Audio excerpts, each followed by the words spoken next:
primera probabilidad de que sea la parte falsa. Y de repente la proteína Cal es necesaria para la migración de las neuronas. Obviamente esto, no sé si les han dicho, ¿ya? De repente pueden tener ustedes dudas con respecto a esto. Entonces, ¿cómo quedaría la situación? La situación quedaría primeramente entre los dos primeros. ¿Qué tiene los dos primeros? Tiene atresia de las guanas y metacarpo corto. Claro, eso presenta el síndrome de Kallmann. ¿Ya? Atresia de Guanas. La atresia de Guanas es responsable de la anosmia, Además, tiene alteraciones, obviamente, en el metacarpiano y también tiene alteraciones renales, ¿no? Entonces, el segundo, la B, que es cromosoma X, ¿no? La sincinesia, ustedes saben, son los movimientos de imitación de un lado parético o paralizado con el otro lado normal. Bueno, eso de repente puede no estar dentro, ¿ya? Tiene agenesia renal única. Por supuesto que sí, hay agenesia, ¿no? Por eso digo, es el de tipo autosómico, entonces esto no es autosómico. Entonces la proteína Cal, si ustedes tienen duda, como yo tengo duda, entonces esto probablemente también sea el tema verdadero. En consecuencia, el más aparente respuesta en este caso es que es el tipo autosómico con más rotación del intestino. Esa sería la alternativa falsa, donde dice excepto, ¿ya? Entonces vamos a dejarlo ahí, porque más adelante tengo algunas pequeñas referencias para que ustedes tengan en cuenta. Si tienen ustedes alguna duda, por favor, comuniquen. ¿Ah? No hay ninguna duda, ¿no es cierto? Chicos. Todo claro, doctor. Ya, en el síndrome de Kallmann, entonces, primeramente, es una alteración ligada a cromosomas sexuales, cromosoma X, ¿ya? Uno. Ahora, presenta varias alteraciones. Entonces, acá dice, el fundamental dice anosmia. La anosmia tiene que ver con la formación de las guanas, pues, la atresia de guanas, ¿no? Atresia de guanas. Entonces, ahora el betacarpo corto también está presente problemas renales, ahí está asociado también a problemas renales, ¿ya? Entonces, lo que no tiene es alteraciones del tema, no es autosómico, eso ya de por sí lo descalifica, aunque diga acá autosómico, anosmia, ya, el hecho de ser autosómico ya lo descarta, ¿correcto? Vamos a sacar la respuesta correcta, ¿cierto? Es que el tipo autosómico con mal rotación del intestino es la respuesta falsa, lo incorrecto, ¿correcto? Muy bien, Judith. Fijen eso y vamos a enseñarles más adelante a ver una pequeña referencia sobre eso. A ver, Jimena. Sí, doctor. Hola, Jimena. Pregunta número 2, hija. En relación a los adenomas funcionantes en la hipófisis, el tipo celular productor de prolactina es el adenoma eosinófilo. ¿Estás seguro? Sí. Ya.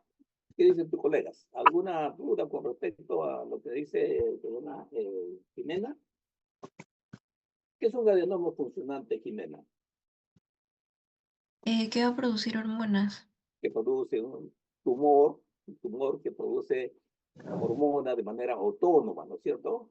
Entonces, cuando hablamos de células, ¿no es cierto?, de la hipófisis, de la adenohipófisis o apófisis anterior, les hemos dicho que está conformado por varios tipos de células, ¿no? Y algunas de estas células obviamente tienen orientación para la producción de determinado tipo de hormonas, en este caso, trofinas, o la hormona de crecimiento, obviamente que es un tema que ya la que va a afectar periféricamente al tema del organismo, ¿no? Pero las otras hormonas son trofinas para la estimulación de del tema de las glándulas periféricas. Muy bien. Entonces, cada una de estas puede secretar algún tipo de trofina, ¿no es cierto? Inclusive a veces dos trofinas, entonces obviamente algunas de ellas están relacionadas acá única y exclusivamente con la prolactina, ¿ya? Con la prolactina. Olvídense, la prolactina, ¿no es cierto?, está producido por el adenoma basófilo, ¿ya? Basófilo, vean, basófilo. Acá vamos a ver acá, ¿ya? Para que ustedes nuevamente consulten ustedes con la parte teórica, ¿cierto? Acá tienen ustedes el síndrome de Kallmann, ¿no? Acá la figura está un poquito alargada, simplemente para que tengan ustedes la posibilidad de poder ver, ¿cierto? Entonces, el cariotipo normal, vamos a ver más adelante todavía inclusive, el paciente tiene micropene, tiene ausencia incompleta del desarrollo, porque es hipogonadotrófico, como les digo. El término simplemente les dice a ustedes que obviamente el término, la función gonadotrófica está disminuida. Y la expresión somática de eso es precisamente ausencia de desarrollo de canceres sexuales secundarios, ¿no es cierto? Criptorquidia, obviamente, ¿no? Ginecomastia, ausencia de riñón, ¿no? Como les decía, y acortamiento del cuarto dedo metacarpiano, anosmia, ¿correcto? Entonces, este es el síndrome de Kalman y es la respuesta, ¿no? A la primera pregunta, ¿no? Tienen ustedes otras alternativas, seguramente, en la cual se puede confundir el aspecto somático, ¿no es cierto? Se puede confundir, por ejemplo, acá tienen un grupo voy a señalar un poco más grande, ahí está, ¿no es cierto? Acá tienen una comparación del síndrome de Kalman, del síndrome de Klinefelter y el síndrome de Charcot, ¿no? Que seguramente les han dicho. El Kalman nuevamente con todo lo que les he mencionado, ¿no es cierto? Ausencia de desarrollo completo de caracteres sexuales secundarias por la hipogonadotropismo, por supuesto, ausencia de riñón, acortamiento del cuarto metacarpiano, anosmia, infertilidad, ¿no es cierto? Y gonadotrofinas disminuidas, ¿ya? Ese es el síndrome de Kalman, ¿correcto? El Klinefelter, que puede confundirse, ¿no es cierto? Es una alteración ya cromosómica, que corresponde al XXY, ¿no es cierto? En este caso, ¿no es cierto? El paciente va a tener un aspecto somático de tipo masculino, con rasgos, obviamente, tema de femeninos también, ¿no es cierto? El paciente tiene micropene, tiene microcriptorquidia, ¿no es cierto? Tiene ginecomastia, vello pubiano disminuido, tienen esterilidad porque son los espérmicos, ¿no es cierto? Y las gonadotrofinas, más bien acá, están elevadas. ¿Se dan cuenta? En el Klinefelter están elevadas las gonadotrofinas. Y obviamente la talla es elevada, ¿correcto? En el síndrome de Charcot, ¿no es cierto? También por ahí aparecía un término, este es abajo es el término coloboma. El coloboma es la falta de continuidad del iris en una parte. Es el coloboma, la figura de la parte de abajo, ¿no? El Charcot puede ser más o menos parecido, tiene coloboma, tiene atresia de Coanas, el paciente puede tener también anosmia, tiene retraso en crecimiento, tiene hipoplasia genital, ¿no? Anomalías del pabellón y auricular y sordera. Mire, todas estas patologías nosotros no lo vemos, ¿ya? Entonces, solamente el tema, probablemente en la parte especializada endocrinológica pueden verlo seguramente, ¿no? Y con más frecuencia seguramente en la etapa, sí, ¿no? En endocrinología especializada. En fin, eso es la orientación que yo puedo darles. No sé si tienen ustedes alguna duda. ¿Tienen alguna duda? Chicos, Doctor, tengo ya, perfecto. Seguimos entonces, ¿ya? doctor, Muy disculpe, yo, bien. yo tenía una duda con la pregunta 2 que decía Ajá. que usted Ah, creo que bueno, ya, la la pregunta 2, pregunta, sí, más abajo lo vamos a resolver, ¿ya? Más ya. abajo lo vamos a resolver, ya, muy bien. Ustedes han dicho el adenoma eosinófilo, ¿no? Sí, Vamos a ver, acidófilo, doctor, ajá. acidófilo, ya muy bien. Vamos a ver, porque a veces la literatura puede estar falseada. Vamos a ver, yo les voy a presentar lo que la literatura dice, ¿no? Y ustedes ya si las han dicho en la parte teórica, neolero, usted tiene el sustento para poder reclamar en caso de que venga esa pregunta, ¿ya? En caso de que venga la pregunta, ¿ya? A ver, pregunta número 3, y más adelante van a ver todo lo que es la parte resolutiva de las preguntas anteriores. A ver, Gerson, Gerson,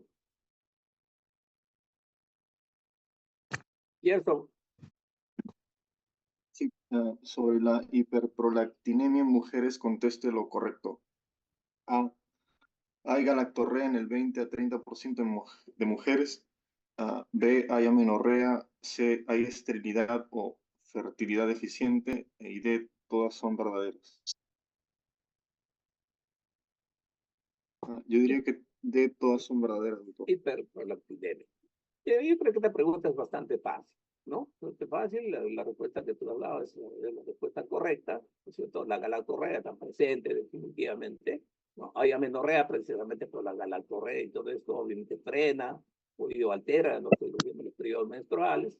Como consecuencia de eso, por supuesto, hay su fertilidad, ¿no? O esterilidad del paciente, y en consecuencia, la respuesta correcta de todas ellas es la respuesta de todas son verdaderas.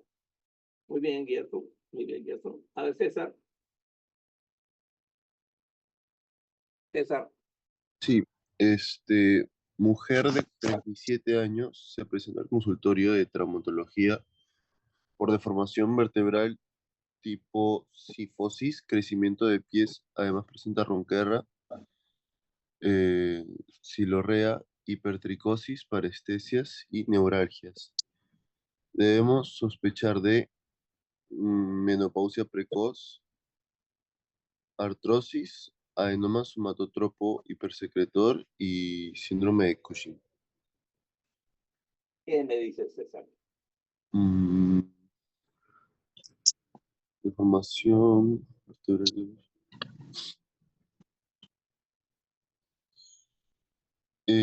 Adenoma somatotropo hipersecretor. Ya, completamente de acuerdo contigo, ¿no? Ya hemos mencionado. Les dije a ustedes qué talla de zapato utilizan ustedes o tienen ustedes ya establecida a partir de la ya de los 16 años, ya están ya la talla de zapato establecida, los 17, ¿no? Entonces, todo paciente que tiene crecimiento de pies, obviamente, no significa, no está haciendo referencia a un paciente que todavía tiene la posibilidad de crecimiento de pies, sino obviamente está haciendo referencia a un paciente que ya sobrepasó pues, sus posibilidades de crecimiento y llama la atención que aumenta la talla de zapato, ¿no? Entonces, eso solamente, además presente paciente ronquera, cialorrea, hipertricosis, y como hay deformación, como no puede crecer longitudinalmente el paciente por efecto de la somatotrofina, ¿no es cierto? El paciente comienza a tener, ¿cómo se llama? Una hipertrofia de las articulaciones, ¿no? Crece de manera transversal, ¿no? Con alteración de todo el aspecto físico del paciente. Y son pacientes que obviamente que sufren tempranamente de procesos reumatológicos, ¿no? De tipo artrófico. Y obviamente hay alteraciones también de los órganos internos, ¿no? Hay parestesias, neuralgias, a veces por compresión, ¿no? Siempre los huesos que están creciendo.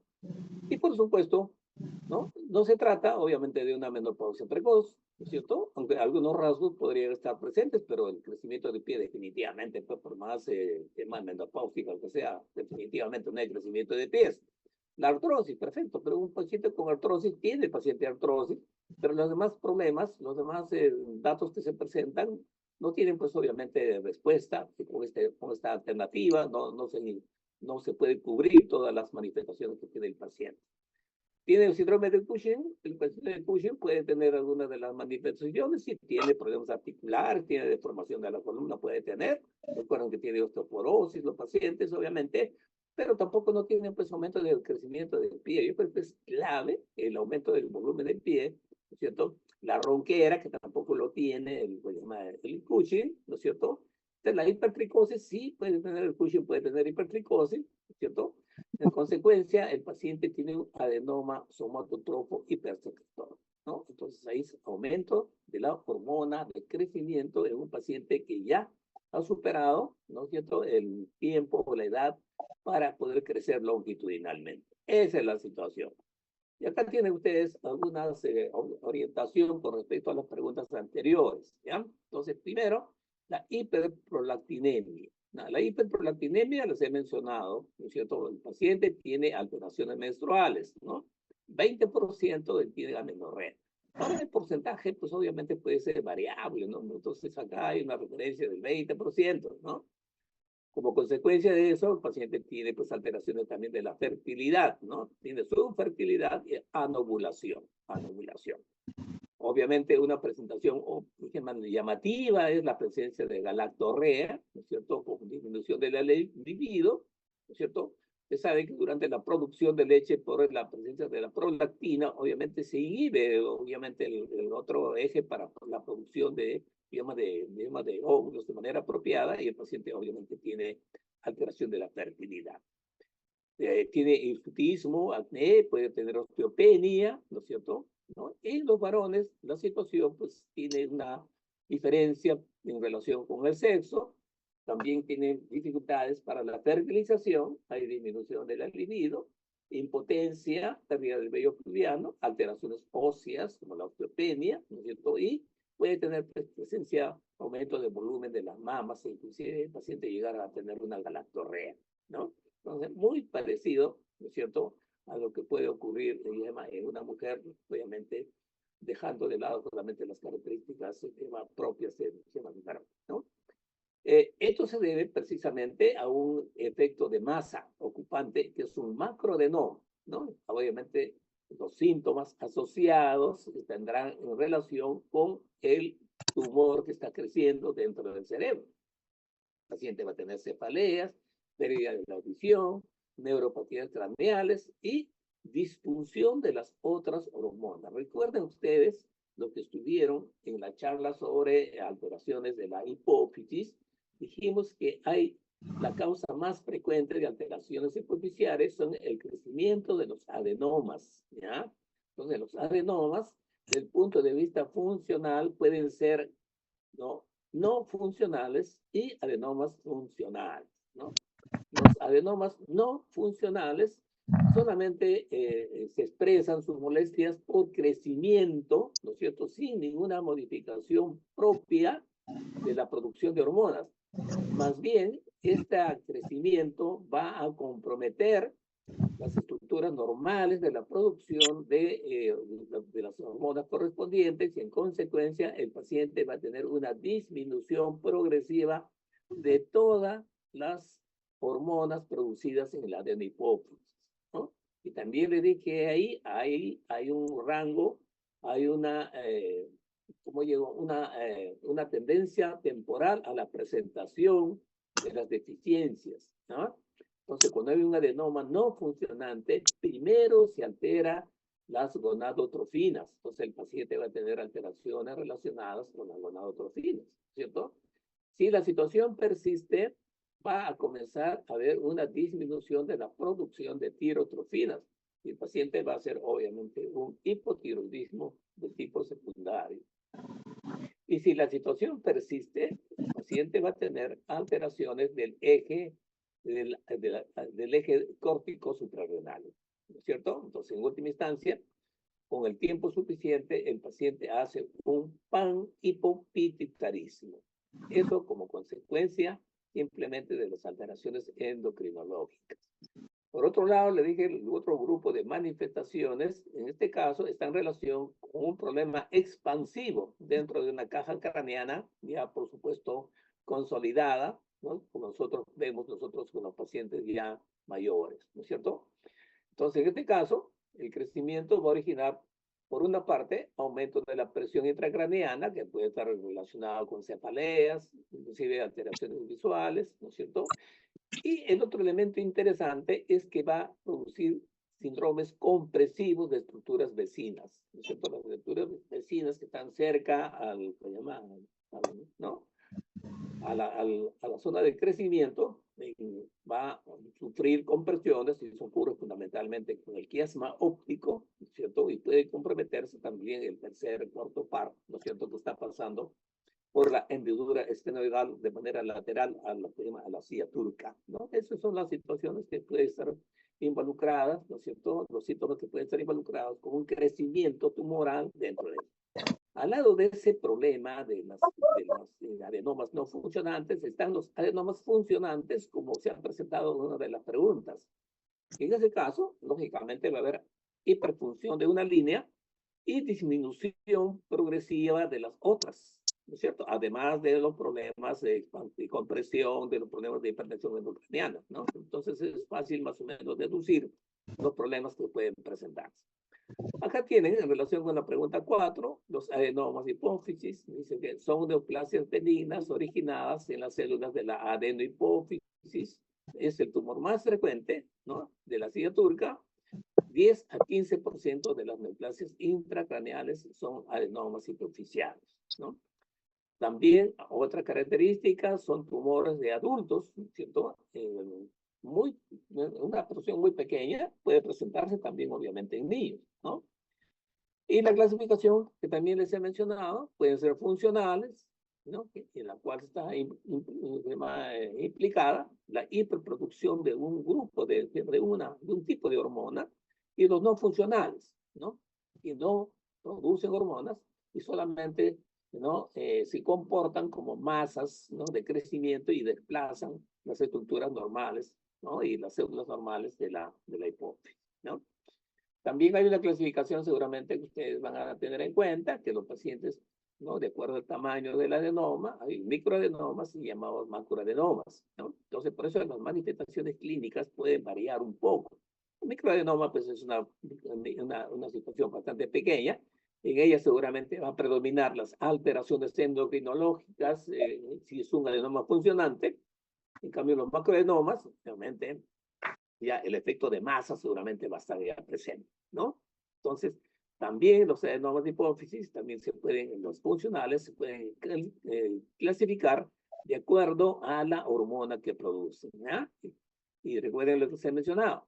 Los tipos celulares que están en la adenohipófisis son son las células acidófilas, y eso está acá, acidófilas producen prolactina, ¿no?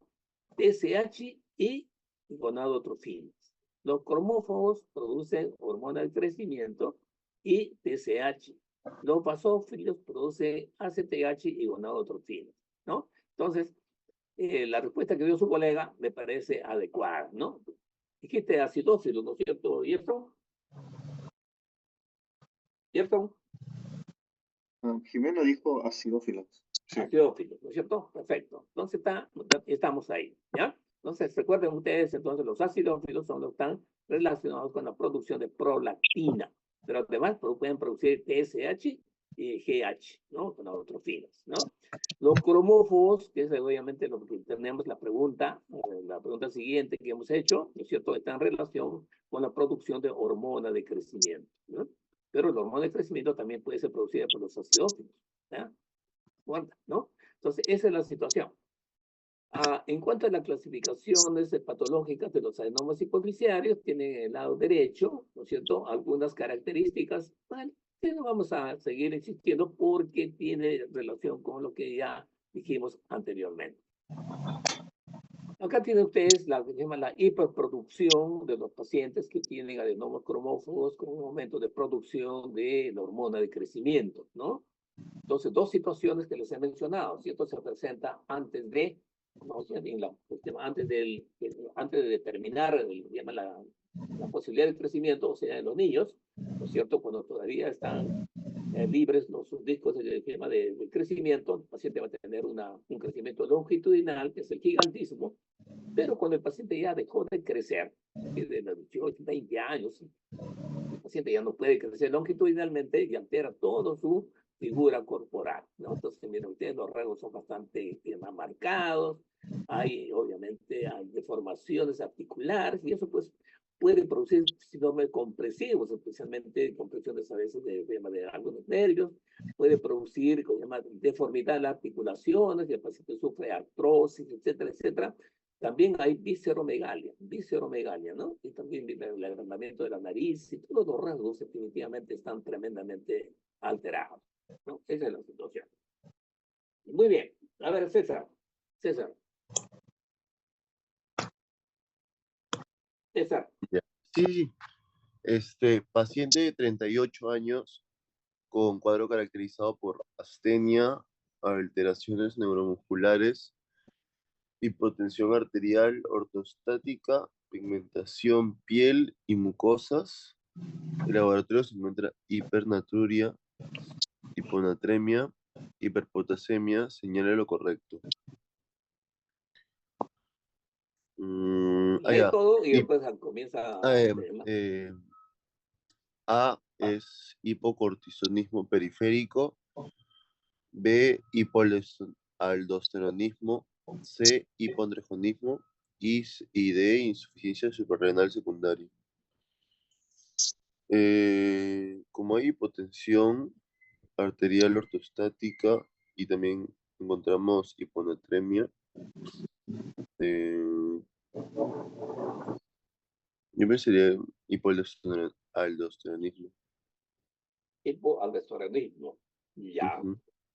A ver, ¿alguno de ustedes tiene otra alternativa o están de acuerdo con César? Sí, sí. Podría pensar en este caso porque dice pigmentación de piel y mucosas en un Addison, pero como no me lo dan, pensaría en la D, insuficiencia suprarrenal secundaria. Claro. Pero ¿cómo no te van a dar? Te dicen acá, pigmentación de piel y mucosas. No, no, lo digo como alternativa, no como... Claro, claro, te estás diciendo, ¿no? Y eso es un dato importante. Lo que tú dices, perfecto. Todo el cuadro pinta como una alteración de una insuficiencia suprarrenal, empezando ahí. ¿Correcto? ¿Qué tiene un paciente con insuficiencia suprarrenal? Tiene, pues, obviamente, astenia, tiene hipotensión, ¿no es cierto? Tiene, obviamente, ¿no? Y en ese contexto, ¿no? El paciente tiene también pigmentación de las glucosas y de la piel.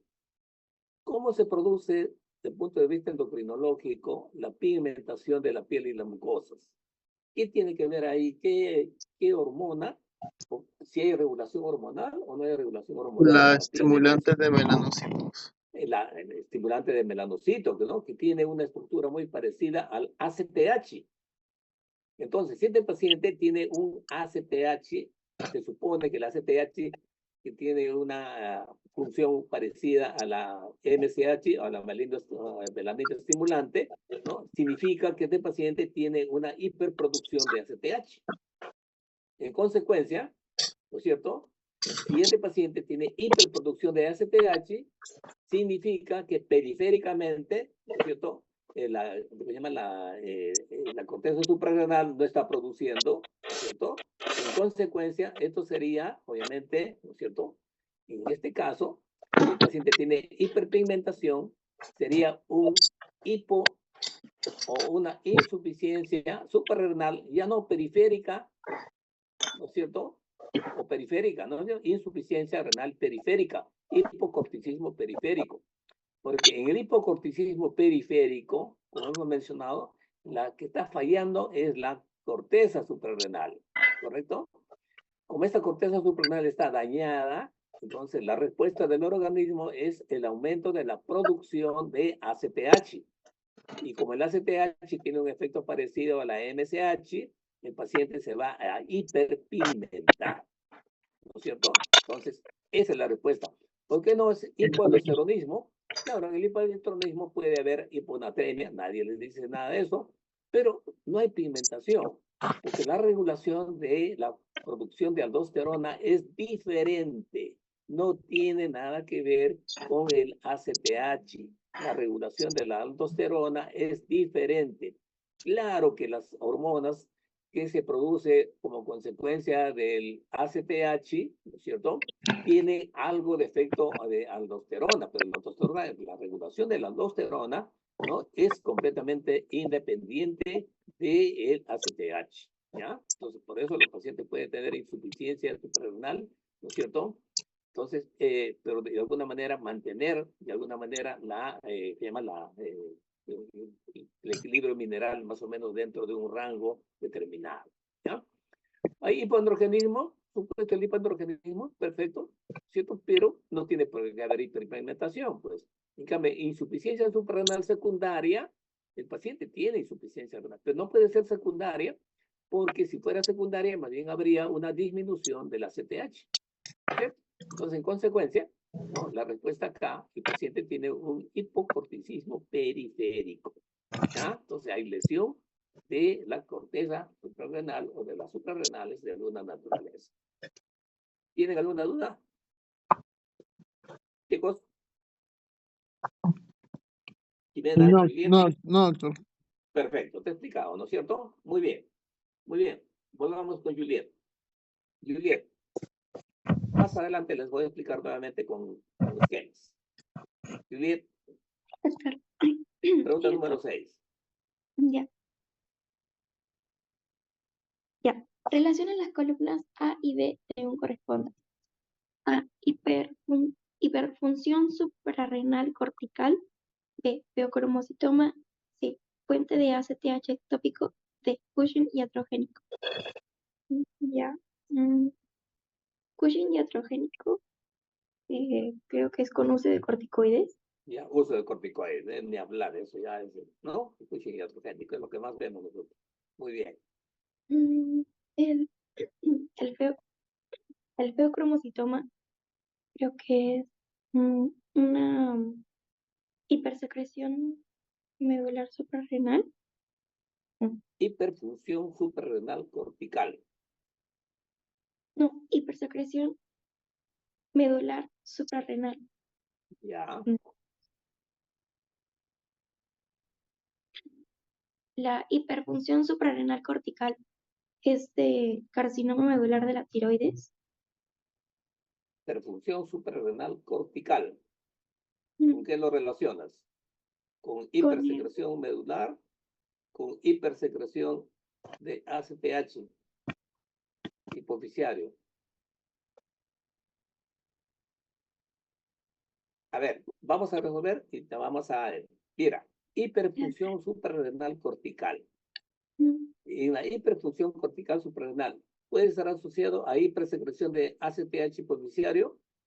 Claro que sí, la ACTH es un estimulante, una atrofina de la secreción. Vamos a dejar, puede ser eso. Uso de corticoides no puede ni hablar, definitivamente, ¿no es cierto? Hipersecreción medular suprarrenal. Pues no tiene nada que ver la ACTH con la médula. ¿Qué produce la médula, cómo se llama la médula suprarrenal, Juliet? calcitonina. Catecolaminas, produce catecolaminas, ¿no? ¿No? Norepinefrina, ¿no? Epinefrina, norepinefrina, ¿no es cierto? Tampoco tiene que ver. Y carcinoma medular de tiroides, ¿no es cierto?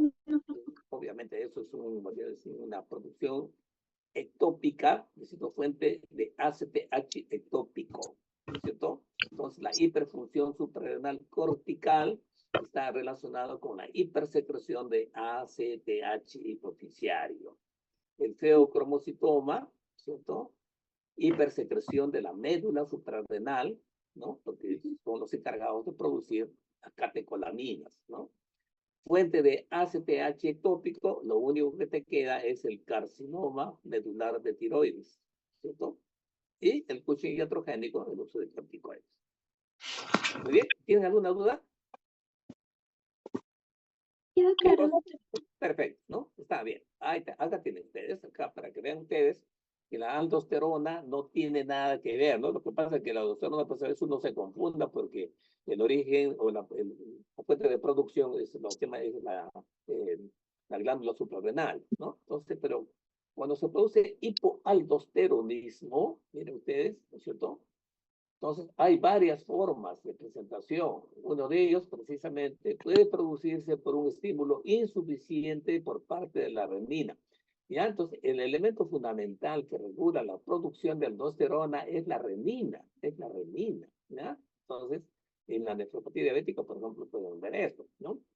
Puede también haber una hipoaldosteronismo por fallo primario de la secreción de aldosterona, ¿no? Entonces, hay el Addison, por supuesto, es una alteración exclusiva, ¿no es cierto? Solamente por alteración primaria de la producción de en este caso, ¿no? De la aldosterona, ¿no? Bueno, en otro pseudo, déjenlo ahí nomás, ¿no es cierto?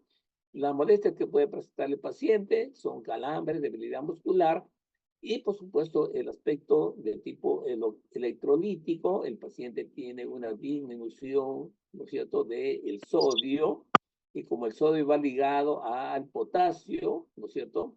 Y otra cosa, el sodio se intercambia en el riñón con potasio e hidrogeniones, y el paciente va a tener como consecuencia de eso entonces una tendencia a la acidosis metabólica hiperclorémica, ¿no es cierto?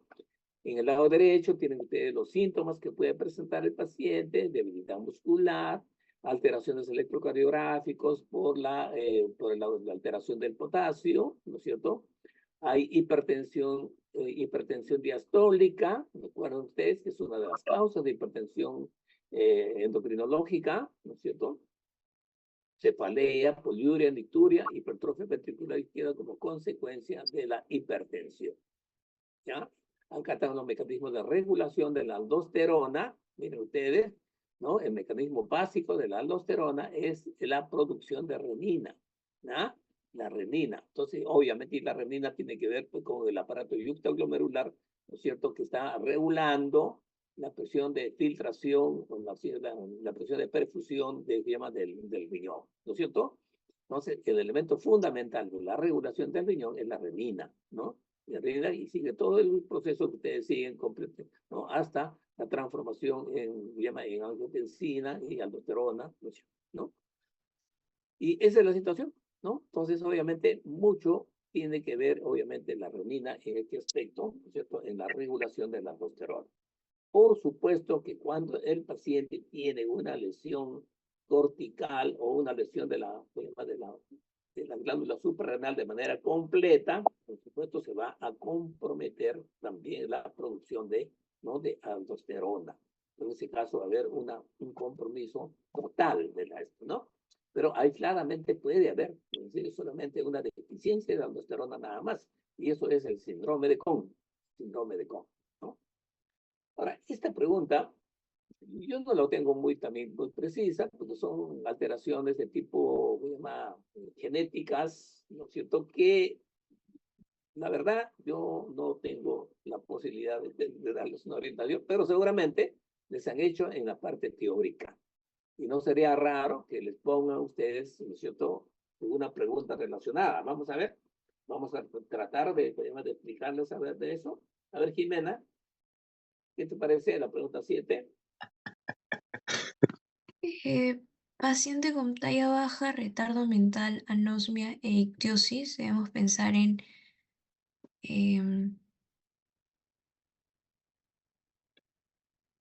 Lee todo, hija, lee todo. ¿Qué estás con tu celular? doctor. ¿Estás con celular? ¿No puedes leer?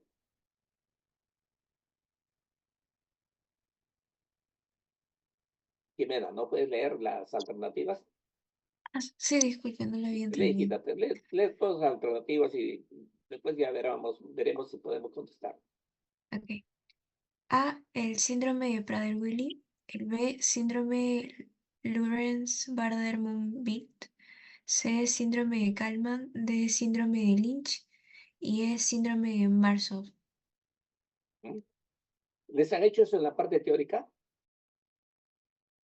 No, doctor, solamente el síndrome de Kalman. Calma nada más. Allá. Déjalo porque en otras oportunidades yo le digo, es una pregunta que se presentó en uno de los exámenes, ¿sabes? ¿Ya? Pues si no les han hecho, entonces obviamente no tienen por qué, porque tampoco son preguntas no sé, ¿no? Esas preguntas no son adecuadas, situaciones bastante raras, porque ustedes como médicos generales que se están formando no tienen, obviamente, no necesidad, sino creo que no es el momento para que ustedes se metan pues, en alteraciones genéticas bastante infrecuentes, ¿correcto? Dejémosla ahí, más o menos les voy a dar una característica más abajo, ¿ya? A ver, la pregunta número 8 también tiene alguna relación con eso de hierro. Pregunta número 8. Gerson. Varón de 23 años que presenta genitales externos masculinos, pero estigmas de síndrome de Turner, hipoplasia testicular, criptorquidia, esterilidad. Se trata de A. Klinefelter, B. Varón XX, C. Síndrome de Down, D. Síndrome de Noonan y E. Síndrome de cromosoma X frágil. Ajá. Sería ¿Les A. hicieron algo referente a esto? ¿Hicieron en la parte teórica algo de esto? Creo que Klinefelter hicimos. En la de testículos, creo que sí. Ya. Y bueno, también esto pertenece también, ¿ya? Si les han hecho, revisen, por favor, porque no vayan a ser que les vayan. Vamos a tratar de orientarles a ver estos síndromes que son más. En el síndrome de Kalman ya hemos mencionado lo que tenemos, ¿no? Anosmia, etcétera, etcétera, hipogonadismo puberal, anosmia, anomalías de los sistemas faciales, ¿no? Bueno, el Kalman ya lo hemos mencionado, no es el caso, ¿no es cierto? Este es el síndrome de Lynch. de Lynch. Es una alteración autosómica dominante, ¿no es cierto?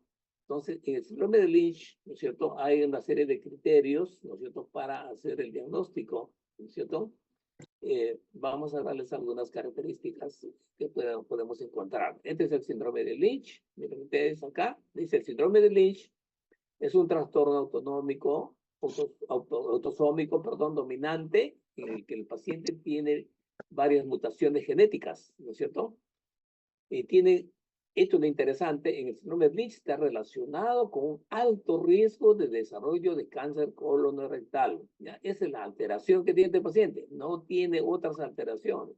Estos pacientes tempranamente hacen, en el síndrome de Lynch, yo creo que es fácil de recordar, ¿no? En el síndrome de Lynch, el paciente tiene la posibilidad de poder, como se llama, desarrollar cáncer colorectal con bastante frecuencia, ¿no? Entonces, miren ustedes, dentro de las características del cáncer colorectal, ¿no es cierto?, en 2 a 3% de los casos están relacionados con el síndrome de Lynch. Entonces, el síndrome de Lynch es una predisposición genética para el sufrimiento de un cáncer de tipo, obviamente, de cáncer colónico, colon y recto, ¿no? Pero también otros pacientes pueden tener, obviamente, tendencia a otro tipo de cánceres, ¿no es cierto? De tal manera que el paciente tiene que ser constantemente vigilado, ¿no? Las alteraciones pueden expresarse a partir de los 45 años, un paciente mayor de 45 años, ¿no es cierto? Y la localización generalmente es en uno de los ángulos, en el ángulo esplénico, ¿no? Sí, es en el ángulo esplénico, ¿no es cierto? Es la localización más frecuente de este tipo de tumores, ¿no? Entonces, externamente el paciente puede tener algunas manifestaciones, ¿no es cierto?, como son manchas dérmicas, ¿no?, como de tipo café con leche, ¿no es cierto?, algunas tumoraciones, ¿no es cierto?, de las glándulas sebáceas, ¿no es cierto?, pero en última instancia, ¿no es cierto?, el síndrome de Lynch simplemente es una predisposición, ¿no?, genética para el sufrimiento de cáncer de colon, y punto, nada más. Eso es lo que yo creo que deben ustedes recordar, el síndrome de Lynch, ¿no? Entonces acá tienen ustedes el síndrome de Prader-Willi, ¿no es cierto?, en relación con la pregunta 7, una distrofia hipogenital. Estos pacientes tienen tendencia a la diabetes. Esto, fíjense ustedes, estos son los datos básicos para el síndrome de Prader-Willi, ¿no? Distrofia hipogenital, acá tienen ustedes, miren ustedes, tendencia a la obesidad, ¿no es cierto?, talla corta, ¿no es cierto? Y también obviamente hacen alteraciones del metabolismo de la glucosa, tienen tendencia a la diabetes, ¿no? Algunos rasgos faciales, ¿no? Comisuras faciales hacia abajo, ¿no es cierto? Hay estrabismo, ojos almendrados, frente estrecha, ¿no es cierto? No vemos esto nosotros, en fin, pero ahí lo presenta a ustedes, ¿sí? La otra situación es el síndrome de Mundiep, ¿no? Que tampoco es bastante raro, no lo voy a presentar acá. Está el síndrome de Noonan, ¿no? Estatura baja, paciente tiene estas características, hipertelorismo, inclinación baja, tiene tosis palpebral, ¿no es cierto? Ligas en el ojo y estrabismo. Bueno, eso es el síndrome de Noonan. Y el síndrome de cromosoma frágil, acá ven, tiene un fenotipo masculino, ¿no es cierto? Manifestaciones neurológicas con retraso mental, retraso del desarrollo motor, retraso del lenguaje, alteraciones conductuales, trastornos de la integración sensorial y trastornos del aprendizaje, ¿no? Es un chiquillo y con las orejitas bastante grandes, ¿no? No lo veo yo, seguramente si les han dicho, definitivamente.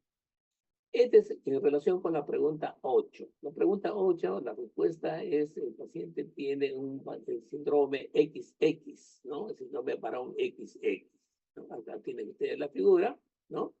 Y un caso clínico, el paciente tiene infertilidad, ¿no?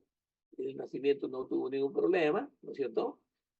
Hay vello facial y tuberal, ¿no es cierto? Obviamente los caracteres sexuales están completamente desarrollados. Porque recuerden ustedes, XX, ¿no es cierto? ¿No? El tamaño de pene es normal, pero los testículos son atróficos, ¿no es cierto? ¿No? Y puede el paciente tener asospermia, o sea, infertilidad, ¿no? Entonces, ese es el síndrome varón XX, ¿no? Que es un hombre, pero con posibilidades de una de fecundación o de fertilidad completamente disminuida. ¿Cierto? Ese es el síndrome XX. A ver, muy bien. ¿Quién fue? César, ¿no? A ver, César. César, Sí, doctor. a ver, pregunta 9, César. Varón de 45 años traído de emergencia en estado inconsciente, deshidratado y con una lesión cutánea en el rostro. Evacuado de otro hospital con glucosa elevada en sangre. Había estado en tratamiento para leishmaniasis con pentamidina. En laboratorio se observó que sodio 155, urea 121, cloro 115, el HCO 320, y respecto a lo anterior se puede afirmar que A puede tratarse de un estado hiperosmolar inducido por fármacos. B puede tratarse de una cetoacidosis diabética más deshidratación e infección en la cara. C no se puede afirmar que es un estado hiperosmolar, pues no se conoce el valor de la glucosa en sangre y hace falta un examen en la orina para excluir que no se trate de cetoacidosis diabética. A ver, analiza se llama la historia. A ver, ¿qué tiene este paciente?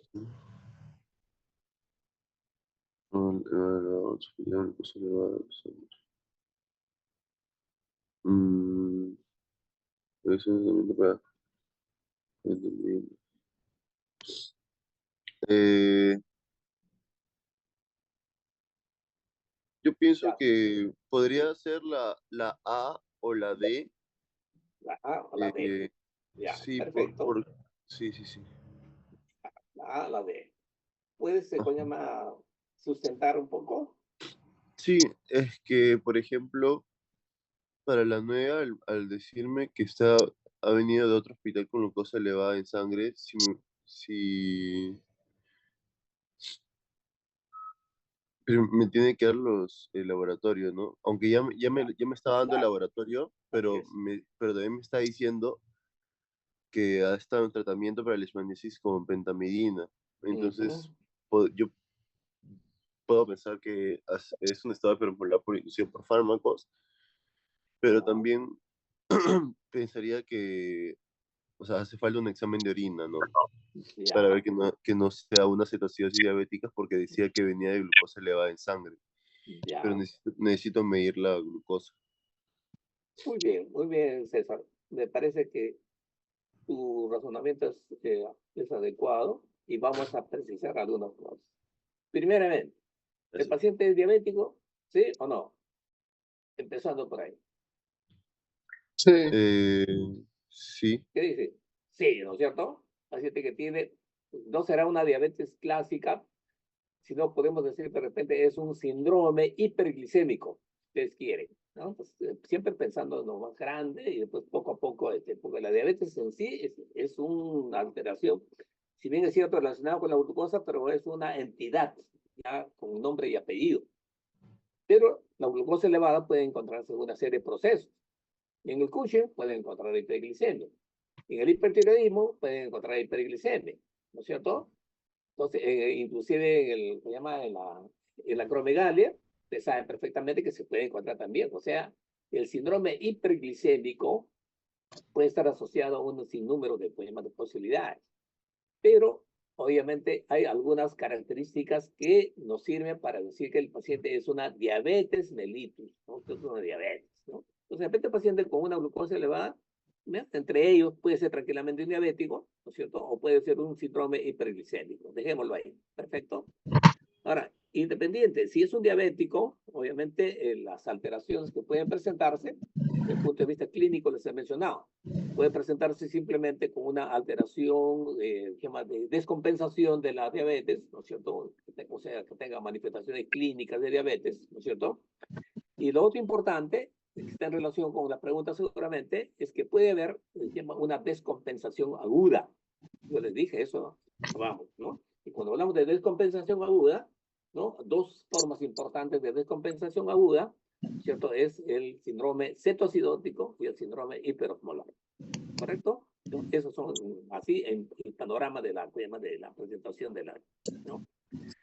Muy bien, tú dices, obviamente puede haber una correlación, ¿no? Una correlación con los datos adicionales, ¿no? Entonces, si ustedes recuerdan la pentamidina, ¿no es cierto? Seguramente van ustedes a tener la ocasión de revisar.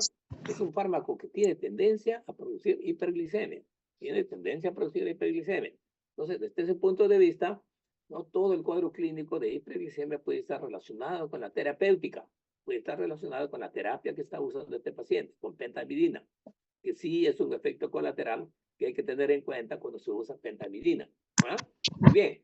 Entonces, eso, desde ese punto de vista, la respuesta que dio César me parece adecuada. Puede estar relacionado, ¿no es cierto?, con fármacos. Ahora, ¿es un estado hiperosmolar?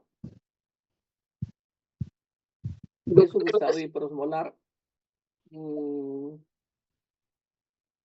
poco difícil. ¿Cómo se Doctor, controla? ¿Cómo se...? Sí, dime. yo pensaría que sería la C de que no se puede afirmar que es un estado hiperosmolar, pues no se conoce el valor de la glucosa en sangre, porque yo me daría al menos tres casos. Uno, si fuera diabetes tipo 1, 2 y sin síndrome hiperglucémico. Uno tipo 1 es muy raro y en ese caso desarrollaría cetoacidosis.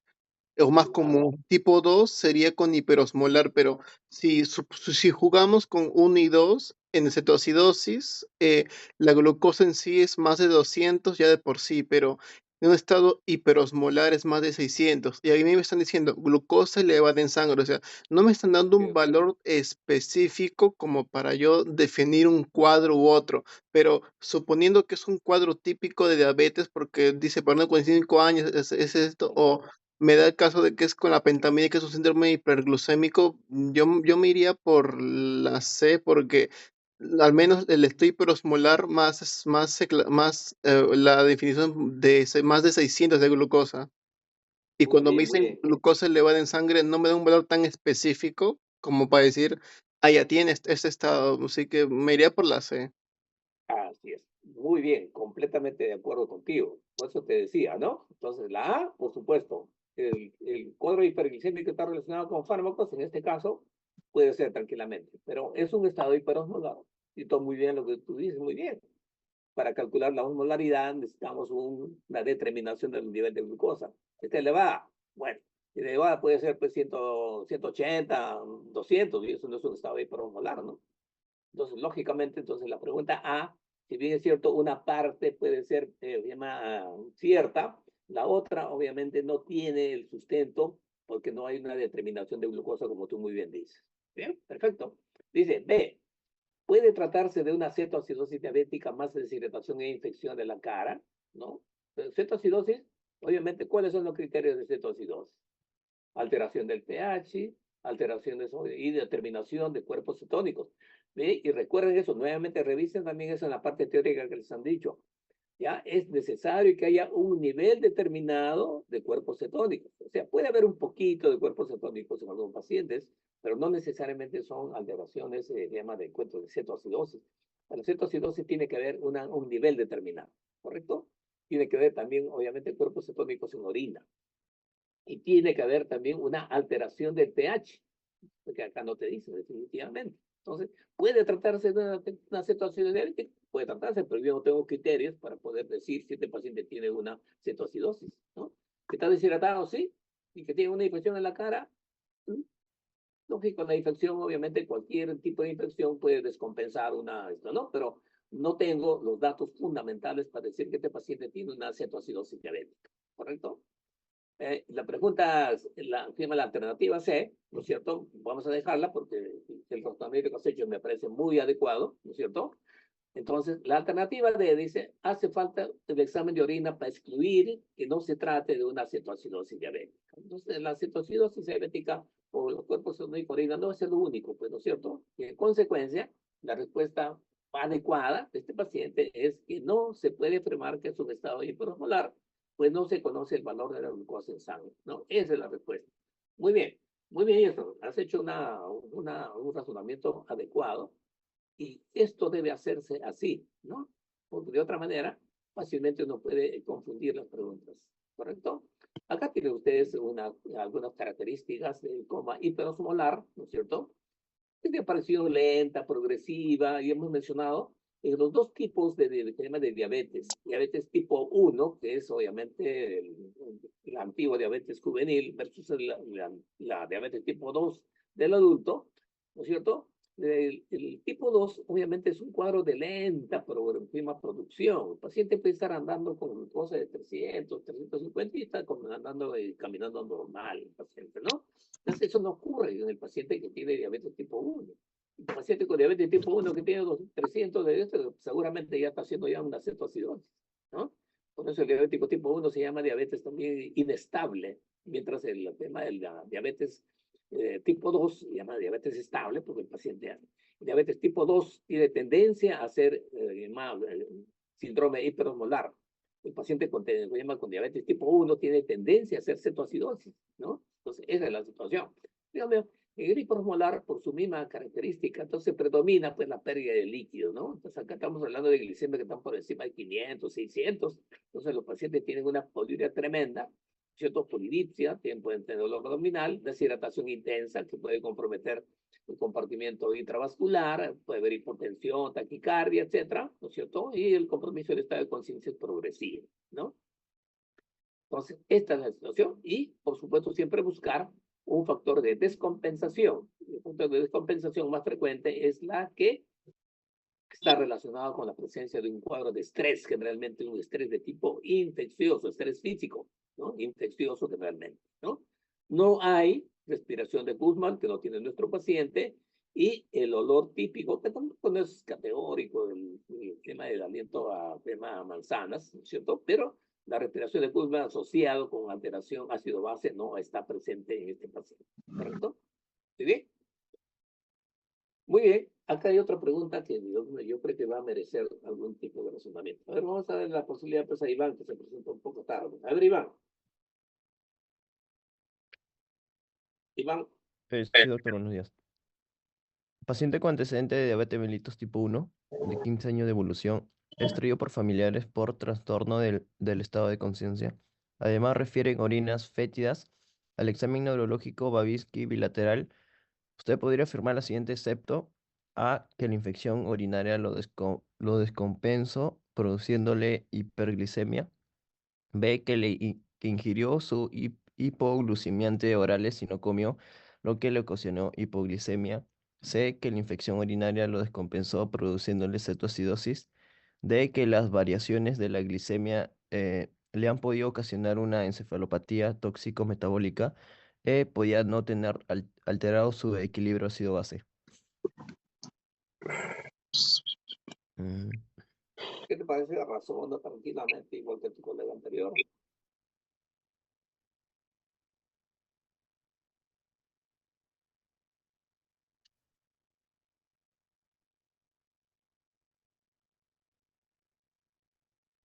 Ya, te voy a ayudar porque este es... La pregunta sí está así, ¿no? Entonces, el problema es que a mí me gustaría algunos datos adicionales para tener un poco más de precisión para las respuestas. Pero vamos a analizar qué dice el contexto. ¿Qué dice? Paciente con antecedente de diabetes mellitus tipo 1. ¿Cuál es la característica del diabético tipo 1? Iván, la característica básica del diabético tipo 1.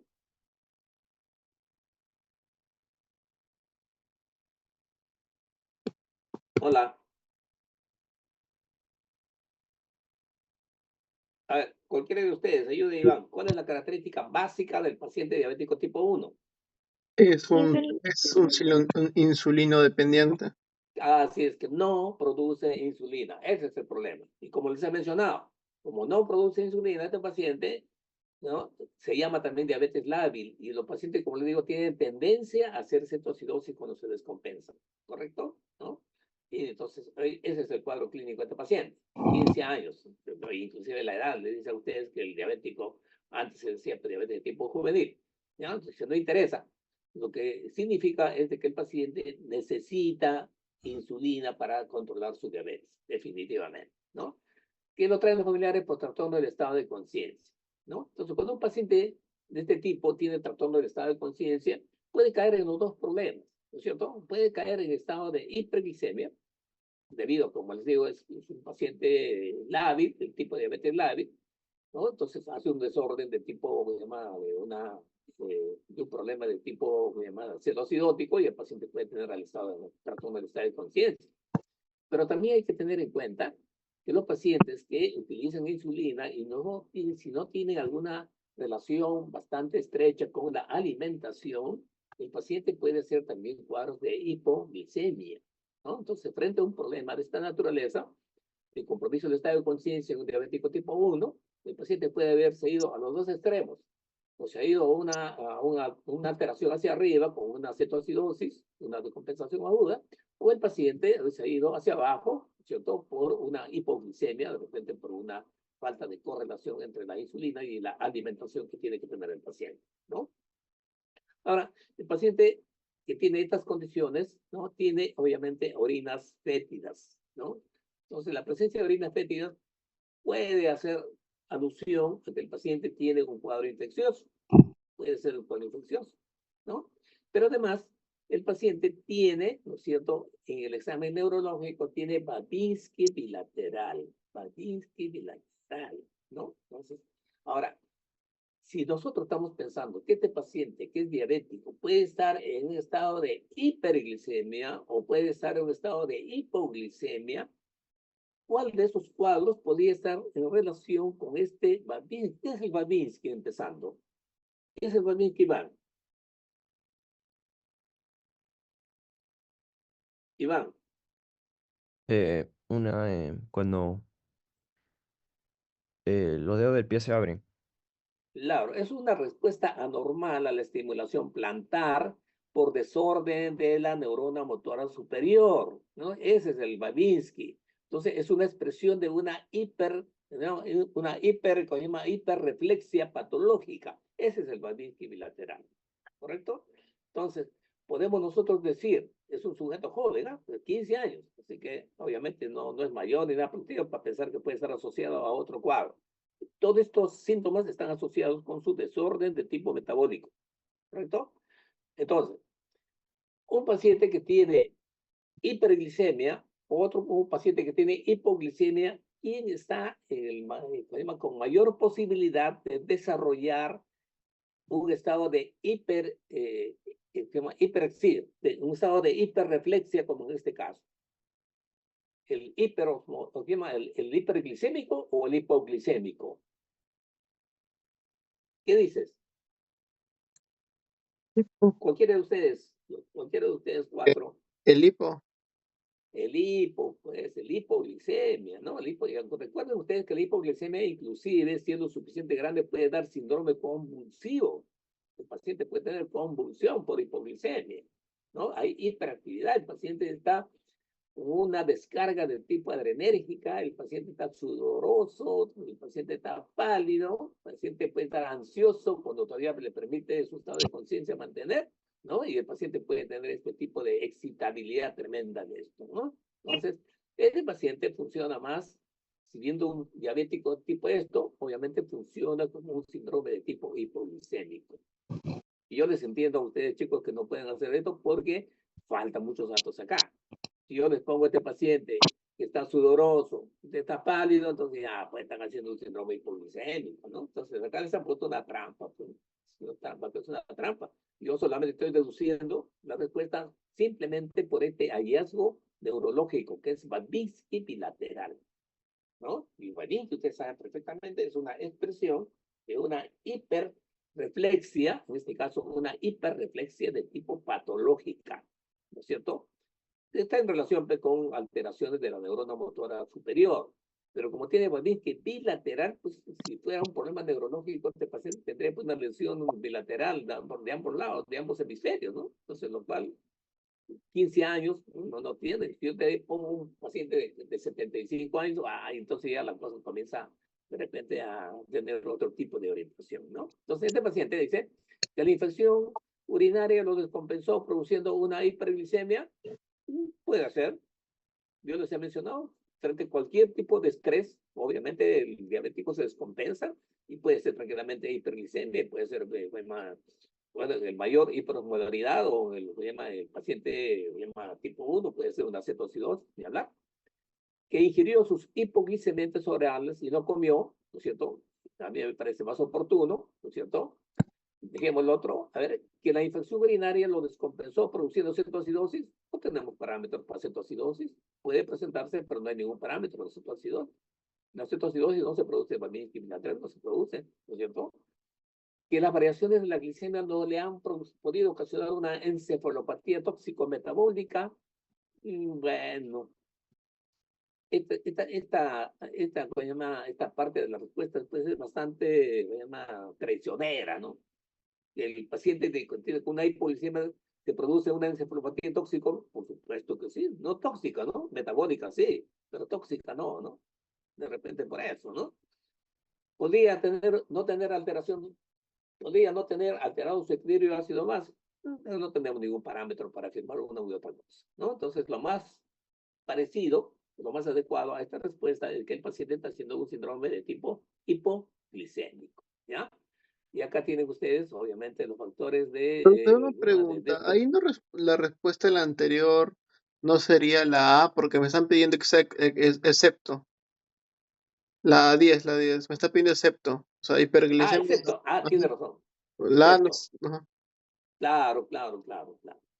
No, yo le estaba dando la respuesta de más, ¿no? Excepto.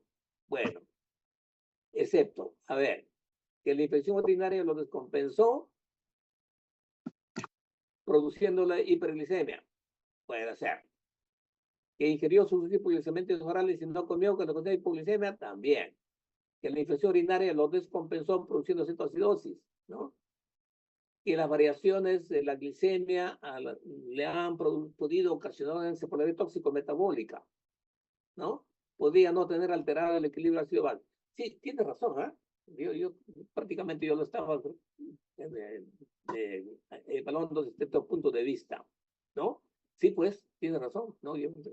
Miren, yo les recomiendo siempre que lean todas las alternativas o toda la pregunta y me olvido de esto. Es excepto, precisamente, ¿no? Entonces, ¿cuál sería el excepto para ti? La A, doctor. Hiperglicemia. Que la infección urinaria lo descompensó produciendo la hiperglicemia. Sí, pues claro, no, sí tiene razón. Bueno, acá en relación con la pregunta 10, ¿no? Que es la anterior, ¿no? Pregunta 10, sí, precisamente. Acá tienen ustedes, ¿no? Los factores de descompensación de la diabetes, ¿no? Factores precipitantes, ¿no? Miren ustedes, infecciones, transgresión diabética, insulinoterapia inadecuada, fármacos, eventos vasculares, etcétera, ¿no? Entonces, en el síndrome hiperglicémico o hiperosmolar no cetóxico, ¿no es cierto?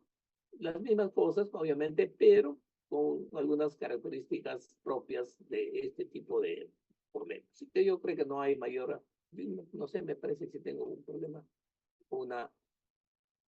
no, ya, muy bien, sí. Vamos a ver con Juliet nuevamente. Juliet, pregunta 11. Ya, doctor. Respecto a las siguientes afirmaciones, señale lo falso. La necrobiosis lipoídica diabeticorum puede presentarse 2 años antes de la presentación de diabetes mellitus. Es la B. Es la dermopatía diabética patagonómica de la diabetes mellitus y se presenta en las regiones pretibiales. C. La necrobiosis lipoídica se puede ulcerar espontáneamente o por traumatismos. D. El escleredema se puede presentar en no diabéticos precedido de cuadro infeccioso. E. La necrobiosis lipoídica es de naturaleza infecciosa. Ok. Ya. A ver, ¿qué te parece? Nuevamente, acá te está pidiendo lo falso. Lo falso. ¿Les han hecho referencia a la necrobiosis lipoídica diabeticorum? Como complicación, lo mencionaron así superficialmente como dermopatías, como cuadros crónicos. Ya, perfecto, que está asociada a la diabetes, ¿no es cierto? Ya, vamos a resolverlos a ver. Mire, la necrobiopsia lipídica de Betucorum puede presentarse 2 años antes de la presentación de diabetes. Esto sí, ¿ya? Entonces, a veces precede a veces al cuadro clínico. El paciente puede estar presentando este tipo de lesión, ¿no es cierto? Que es una lesión necrótica del tema de los lípidos, ¿no? Subcutáneos, ¿no es cierto? Entonces, esto es sí, es un hecho. Es la dermatopatía diabética patoneumónica de la diabetes mellitus y se presenta en regiones pretibiales. Eh, Esto tranquilamente podríamos ponerlo de repente en interrogante. Que si es una dermatopatía diabética, sí, pero patoneumónica, ¿saben lo que es patoneumónica? Patoneumónica significa que es exclusiva. Ahora, la pregunta es, ¿esta dermatopatía se presenta única y exclusivamente en diabetes? Ese es el interrogante, ¿ya? Entonces, dejemos esto, obviamente, como la posibilidad de que pueda ser fácil, falso, ¿no? Dice, ¿la necrobiopsia lipodídica se puede ulcerar espontáneamente por traumatismo? Por supuesto que sí, ¿no? Esto no hay ninguna duda con respecto a que se puede complicar, ¿no? El otro, el escleredema se puede presentar en no diabéticos, ¿no es cierto? Precedido por cuadro infeccioso. Entonces, esto también de repente es motivo de duda con respecto a lo que ustedes pueden estar pensando, ¿no? Ahora, ¿la necrobiopsia lipodídica es de naturaleza infecciosa? No, no, definitivamente. Entonces estaría entre la E, ¿no es cierto? Y entre la B, entre la B. Vamos a ver, vamos a ver. O ustedes tienen otra alternativa. ¿Qué piensan? Chicos, Doctor, a ver, ¿qué vamos a ver. marcaría? Acá tienen ustedes, para salir de dudas. A ver. Ahí tienen ustedes la figura del lado derecho, ¿no es cierto? Y en el lado izquierdo tienen la explicación, ¿no es cierto? La necrobiosis lipoídica diabeticorum es un problema degenerativo del colágeno, ¿no? De las estructuras subcutáneas con atrofia de la epidermis, ¿no? Precede, ¿no es cierto?, a la diabetes en quienes, o sea, una de las alternativas puede preceder a la diabetes, ¿no? Son lesiones progresivas que pueden ulcerarse también, miren ustedes, la localización tibial anterior, ¿no? Pretibial, o sea, obviamente acá tiene las 3 características que hemos visto, acá que dice, necrosis lipeticorum puede presentarse un sueño, sí. La dermatopatía diabética patoneumónica, esto dejamos de lado, la necrosis lipodídica se puede ulcerar, sí, ¿no? Entonces, el escleredema es la alternativa que todavía estamos en duda, y la necrosis lipodídica es de naturaleza infecciosa. Entonces, vamos a seguir viendo si es el problema esto, ¿no? Entonces, esta es la necrobiopsia lipodídica de Betucorum. Entonces, acá la respuesta acá sería que la necrobiopsia lipodídica es de naturaleza infecciosa. Ese es lo falso, ese es lo falso, ¿ya? Porque como ustedes han visto, ¿no? Entonces, es un problema degenerativo del colágeno en la dermis subcutánea, ¿no? Se llama con una atrofia, se llama de la epidermis, ¿no?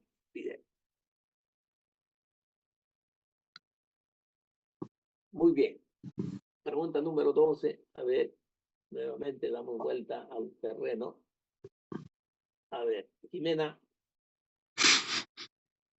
Jimena, Sí, doctor.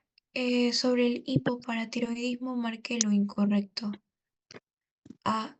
Son síntomas y signos: calambres, espasmos, hormigueos. B. Se manifiesta el signo de Chebostek. C. El fósforo se encuentra aumentado en sangre. D. Dentro de sus manifestaciones puede haber alteraciones del sensorio. E. La regulación de la paratiroides está influenciada por una paratotrofina hipofisiaria. Ujú. ¿qué te parece, Jimena?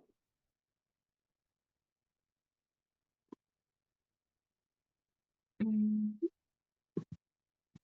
Ya, Sí. Vamos a orientarles.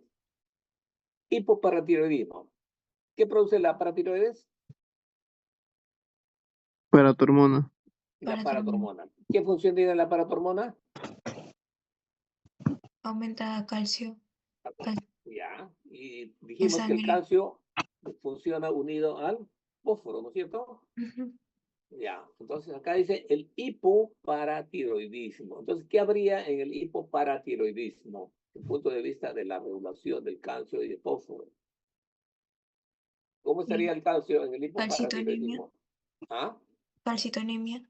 Bajo. Bajo. ¿Y cómo estaría el fósforo? Bajo. No, hijita. O sea, al revés, Aumentado. pues. Claro. Cuando el calcio baja, el fósforo aumenta. ¿Ya? Entonces, como es hipoparatiroidismo, hay hipocalcemia e hiperfosfatemia. Entonces, los síntomas van a estar relacionados precisamente con la baja de calcio. Y recuerda que el calcio interviene en la excitación neuromuscular, en la transmisión del estímulo y la contracción muscular, ¿no? Entonces, ese es obviamente. Entonces, en estos pacientes que tienen calcio bajo o hipoparatiroidismo, vamos a ver, son síntomas y signos, calambres, por supuesto, sí, espasmos y hormigueo, ¿no?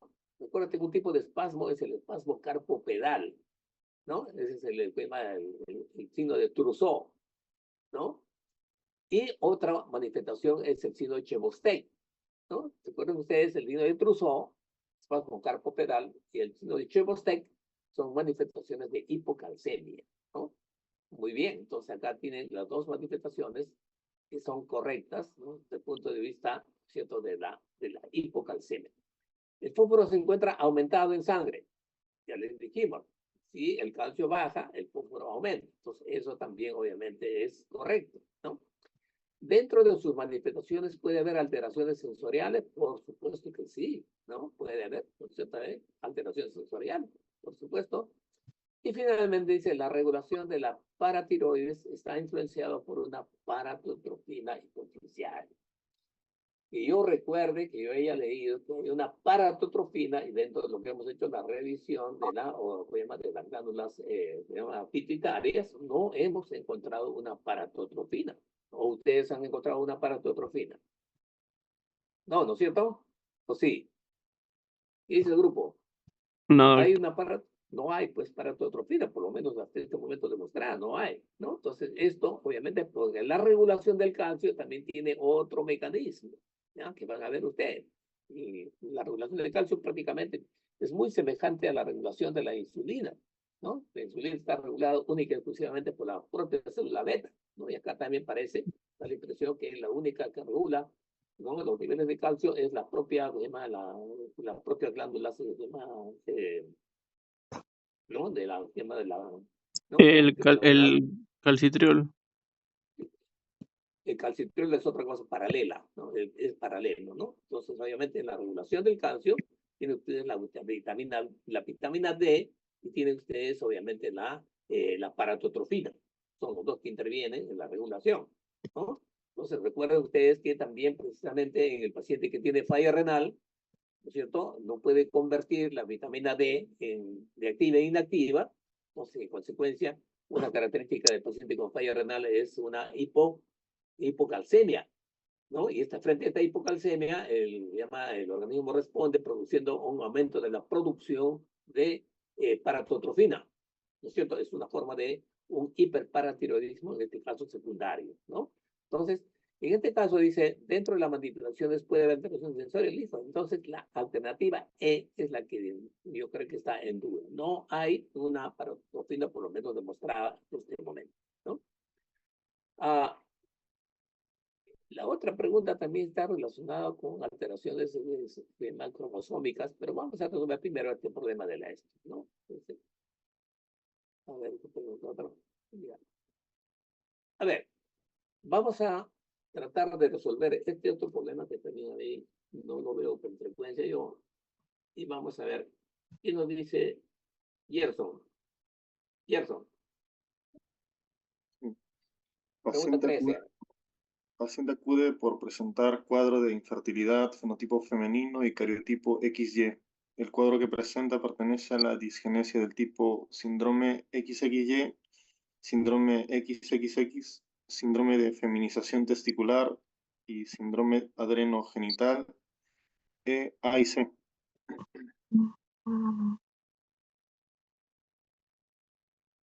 ¿Les han hecho sobre este tema?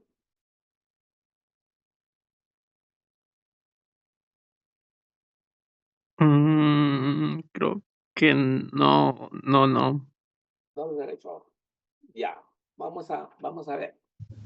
Paciente dice cuadro de infertilidad con fenotipo femenino y cariotipo XY. Fenotipo femenino y cariotipo XY. Entonces, si tiene cariotipo XY, entonces esto ya, pues, síndrome XXY, síndrome XX, ya pues, se descarta, pues tiene cariotipo XY. ¿Ah? Entonces, lo único que queda, obviamente, sería síndrome de feminización testicular, síndrome adrenogenital, ¿no es cierto? Y esto, obviamente, también ya la E tampoco sido descartada. Entonces, estaría entre síndrome de feminización testicular y síndrome adrenogenital.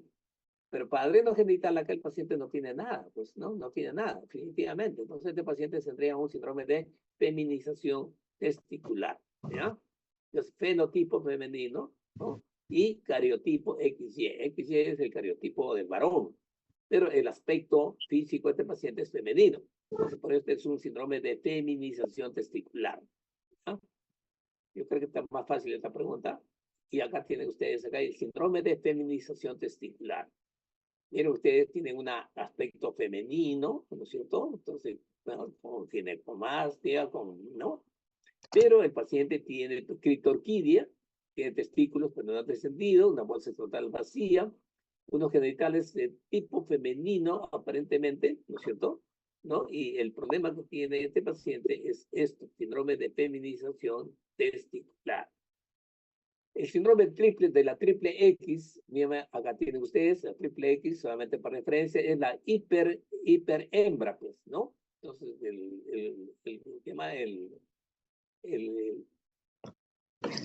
la fórmula de la mujer es XX, ¿no? Entonces, acá tiene triple X, es una super mujer, le dicen, ¿no? Pero, sin embargo, esto le produce una serie de alteraciones, ¿no? Pueden tener tallas un poco más altas, son fértiles, los rasgos de gigantismo y con algunos rasgos masculinos, tienen problemas obviamente variados. Acá tienen las características.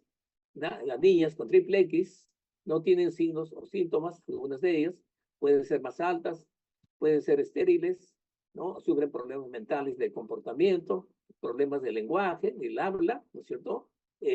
Pueden tener epilepsia, problemas urinarios, problemas dentales.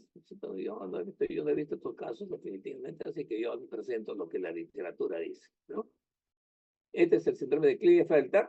Klinefelter sí es un XXY, entonces en consecuencia tiene un aspecto de tipo masculino, ¿no es cierto? Por el XY, ¿no? Pero con una alteración, una agregada por el cromosoma femenino X adicional que tiene este paciente, ¿no? Que tiene entonces poco vello facial, tiene hombros estrechos, musculatura poco desarrollada, ¿no es cierto? No como la de un varón, ¿no es cierto? Un tronco corto, los testículos son pequeños, ¿no es cierto? ¿No? Y las piernas son largas, ¿no es cierto? Este es obviamente, ¿no es cierto? Se llama el paciente con síndrome de Klinefelter, ¿no? Entonces, el fenotipo, ¿no es cierto? El fenotipo de los pacientes del síndrome de Klinefelter es de varón, ¿ya? Pero el genotipo, ¿no? Obviamente es XXY y tiene algunas anormalidades en la esfera genital, ¿no? Muy bien. A ver, yo creo que eso ya está contestado. A ver, César. César. Sí, doctor.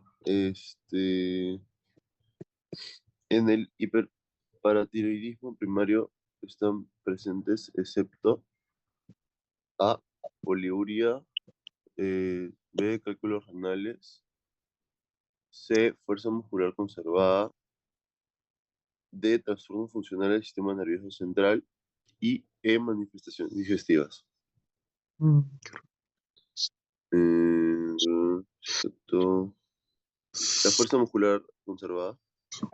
Sí, yo creo que acá está bastante. ¿No? Sí, ¿no? Hay poliuria, hay tendencia a la formación de cálculos, hay alteraciones del sistema nervioso central, el paciente puede entrar en alteraciones obviamente y manifestaciones negativas, el paciente generalmente tiene estreñimiento, tendencia al estreñimiento, ¿cierto?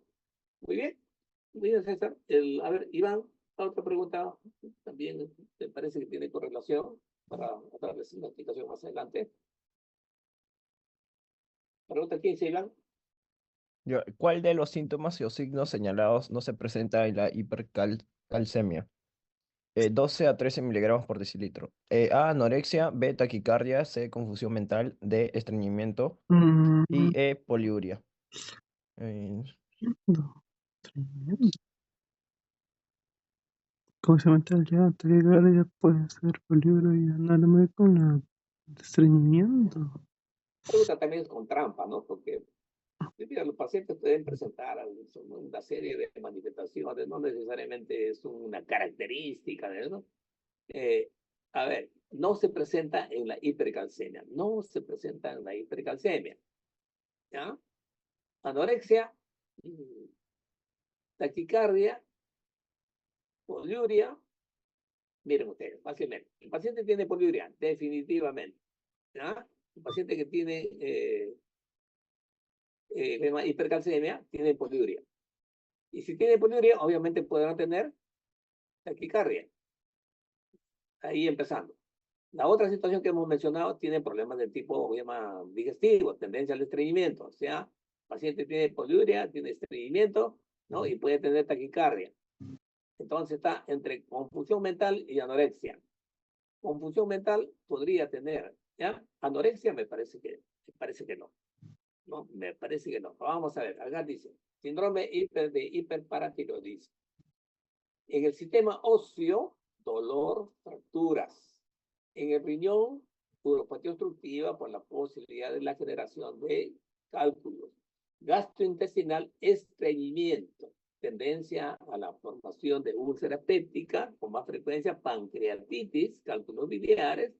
Sistema nervioso, depresión, letargia y puede tener convulsiones neuromusculares, debilidad faríngea, calcificaciones de las válvulas y ocular, ¿no? Entonces acá obviamente no hay problemas de tipo de hierro, ¿no? Entonces es un poco difícil el tema de esta pregunta, pero yo creo que la alternativa podría ser anorexia, ¿no?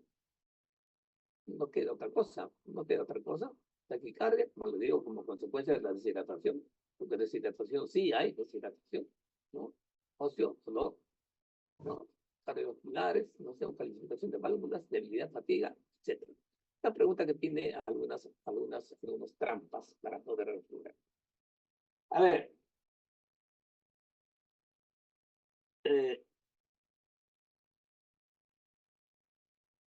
Juliet, a ver, Juliet.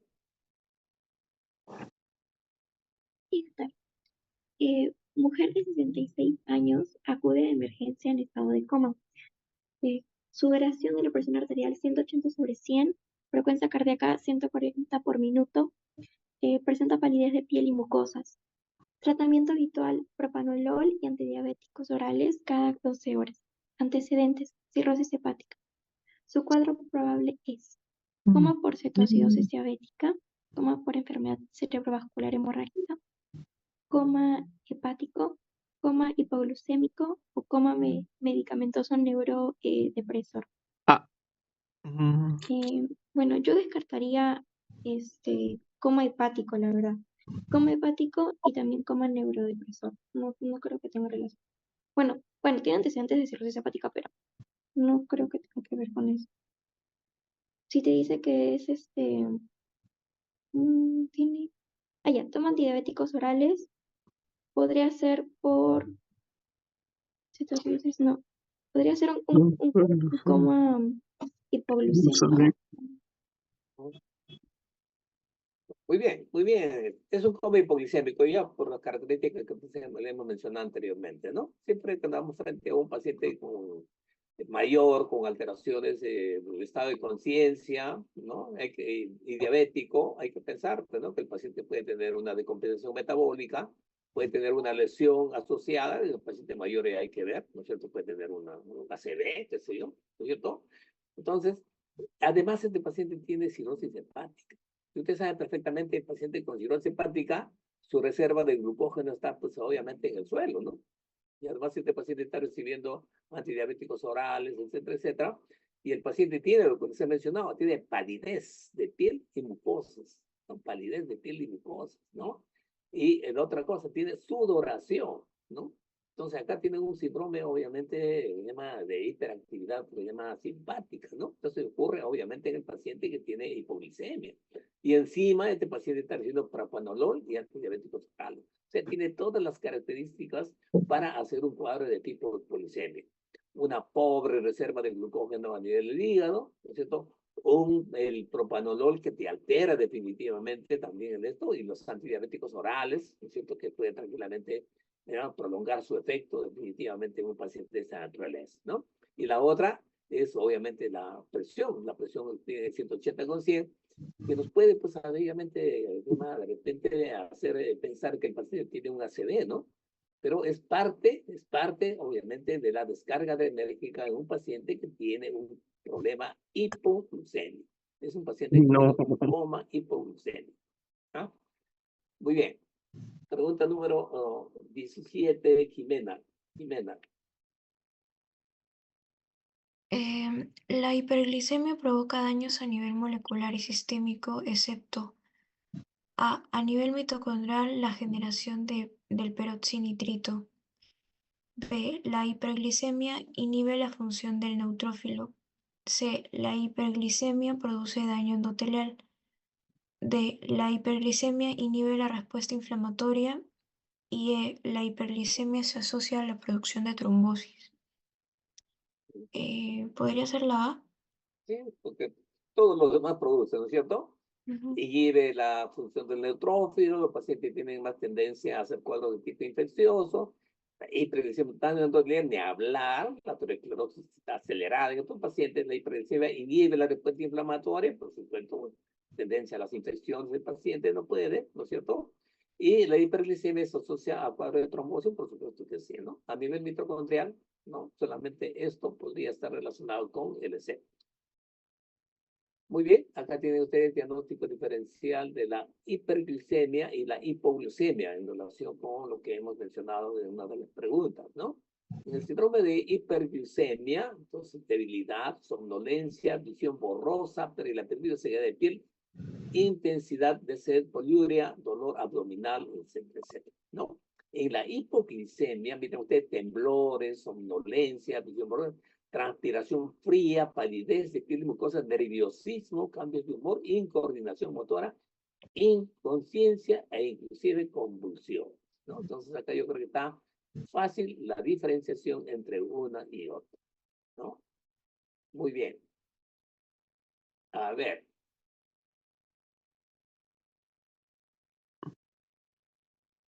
Jimena.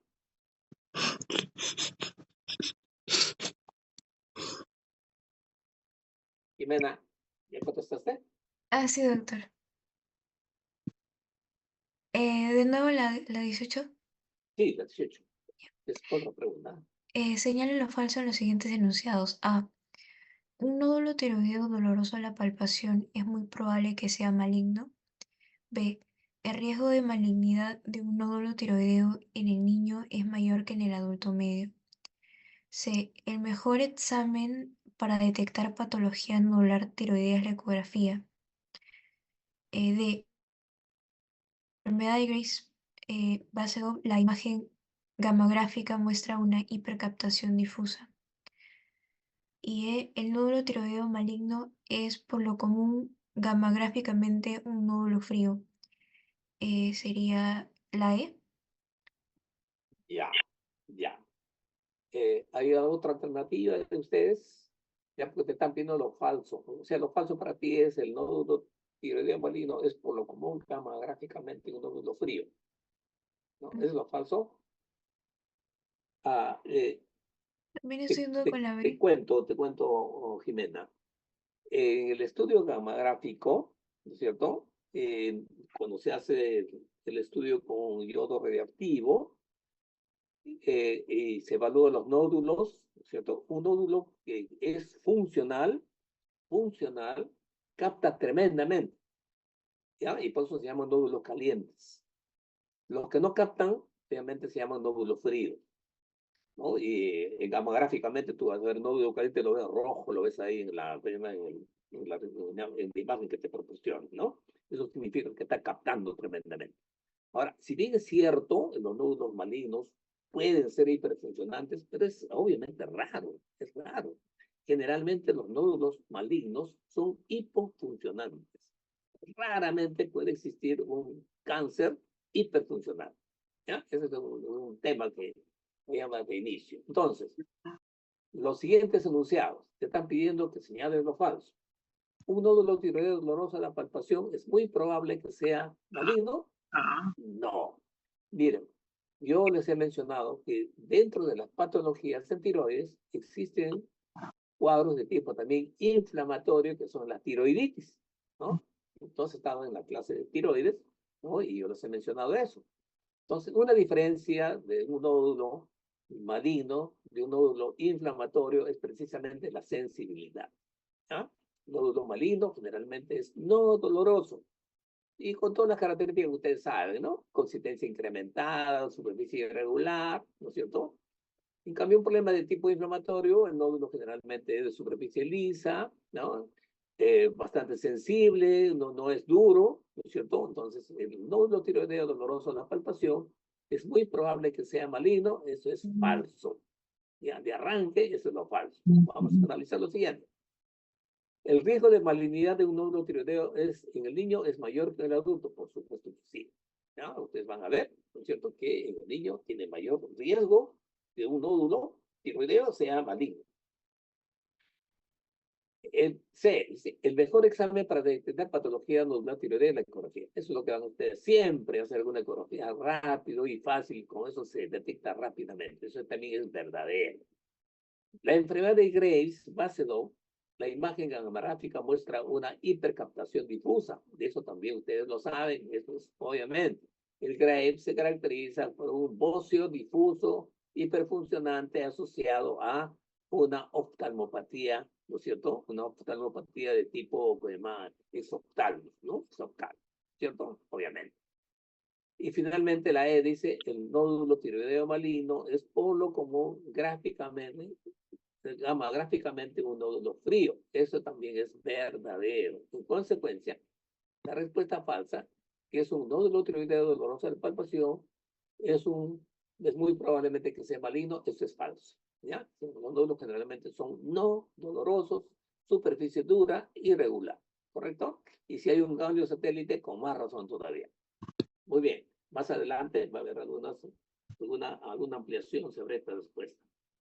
Muy bien, Jimena, ¿no es cierto? A ver, Iván. Sí, doctor. Pregunta 19. En el síndrome de Cushing, la asociación de síntomas más común sería, márquelo, obesidad. A, obesidad centrífuga, debilidad muscular, estrías. B, facies en cara de luna llena. Obesidad centrípeta, hipotensión. C, fragilidad capilar, hipertensión, hirsutismo. D, obesidad centrípeta, cara de luna llena, normoglicemia. E, hipertensión, hiperglicemia, obesidad centrífuga. ¿Podría ser la D? Obesidad No, centrípeta. la D no, la D no. Eh, la C. C, fragilidad capilar, hipertensión, hirsutismo. ¿Ya? Yo creo que sí. Entonces, ¿estamos de acuerdo? Vamos a darles acá algunas características. Primeramente, el nódulo tiroideo, lo que te decía, se llama Jimena. ¿Quién contestó? El abordaje diagnóstico inicial no es destinado a descartar la posibilidad de elección médica. Eso es obviamente. Frente a un nódulo, no se queden tranquilos ustedes, ¿no es cierto? Hay que descartar la posibilidad de una neoplasia, ¿no? El primer paso, ¿cierto?, para descubrir es realizar una historia clínica y de examen físico apropiado. Miren ustedes las maniobras de Cray, las maniobras de ¿no?, que ustedes conocen ya, que se ha mencionado, ¿no es cierto? Las edades extremas de la vida hacen más posible el cáncer. Tienen ustedes las edades extremas, o sea, en el niño y en el adulto, obviamente mayor, en el tema del senil, obviamente, mayor tendencia a ser, obviamente. Factor de riesgo que puede estar orientado a un proceso maligno, antecedente familiar, radiación en el cuello, crecimiento rápido del tumor, ¿no? Y presencia de enopatías cervicales, lo que les decía.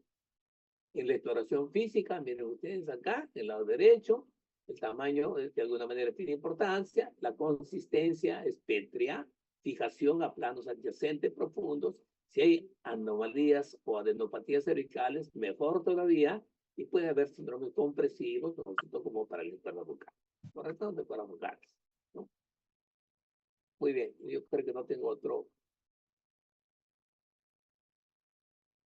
Este es hiperaldosteronismo. A ver, No, no se la fija. muy bien, muy bien, muy bien, Gerson. César. Sí, doctor. Paciente de varón 30 años acude por presentar hipertensión arterial episódica con varios ingresos a emergencias por crisis hipertensiva. Al examen, la presión arterial 160/100, taquicardia, disnea de esfuerzo, se le detecta glicemia de 180, sodio 145, eh, potasio de 3.6. La causa probable puede ser A, síndrome de Cohn, B, diabetes mellitus en debut, C, feocromocitoma y D, Cushing primario. Mm, 30 años con intervención arterial episódica con variaciones de urgencia por crisis hipertensiva. Podría ser diabetes mellitus en debut. Ya. ¿Ustedes alguna otra alternativa? Feocromocitoma, doctor. Ya, muy bien. Ya, una orientación, César. Los pacientes que tienen cuadros de hipertensión arterial secundaria a problemas de tipo endocrinológico y que te pueden dar presiones así bastante altas, simplemente son dos. ¿Ya? Uno de ellos, obviamente, es el síndrome de Cohn y el otro es el feocromocitoma. Claro que tú puedes encontrar en el hipertiroidismo, puedes encontrar hipertensión, generalmente hay hipertensión sistólica, ¿no? Pero los pacientes no hacen muy difícil que te vengan por crisis de hipertensión, es muy difícil. Un paciente que tiene por crisis de hipertensión puede tener dos alternativas simplemente desde el punto de vista endocrinológico, o ser un síndrome de Cohn o ser un feocromocitoma. ¿Ah? Ahora, por supuesto, este paciente tiene taquicardia, tiene disnea de esfuerzo, ¿no? Y se le encuentra glicemia de 180, ¿no? Entonces, esto puede de alguna manera también falsearse. Entonces, ustedes están viendo que todos los pacientes que tienen endocrinopatías hiperfuncionantes, hay la tendencia a una alteración de la glucosa. ¿Ya? Entonces, como les decía, el síndrome hiperglicémico está asociado a una serie de patologías, ¿correcto? Entonces, esto puede confundirlos a ustedes, pero un paciente que tiene una diabetes, obviamente, pues no tiene, por lo menos la forma de presentación inicial, no tiene crisis hipertensiva. Cuando tiene crisis hipertensiva, por más glicemia que tiene, no, si un paciente, bueno, no tiene antecedente de diabetes de larga data, si un paciente tiene antecedente de larga data, ¿no? Puede tener una hipertensión asociada, qué sé yo, pero estamos hablando, mira, usted de un varón de 30 años, ¿no? Entonces, inclusive la edad acá es importantísimo, ¿no? O sea, que la hipertensión secundaria se presenta a partir de los 40, 45 años, ¿no? Entonces, una hipertensión que se presenta en una persona joven, hay que tomarlo como una hipertensión secundaria y tratar de buscar la causa. Y acá, obviamente, tienes dos alternativas, como te mencionaba, ¿no? Un paciente que tiene crisis hipertensiva y tiene esto, ¿no? Seguramente hay algunos datos adicionales que podemos asociar para poder configurar, ¿no? O dar una respuesta más concreta, ¿ya?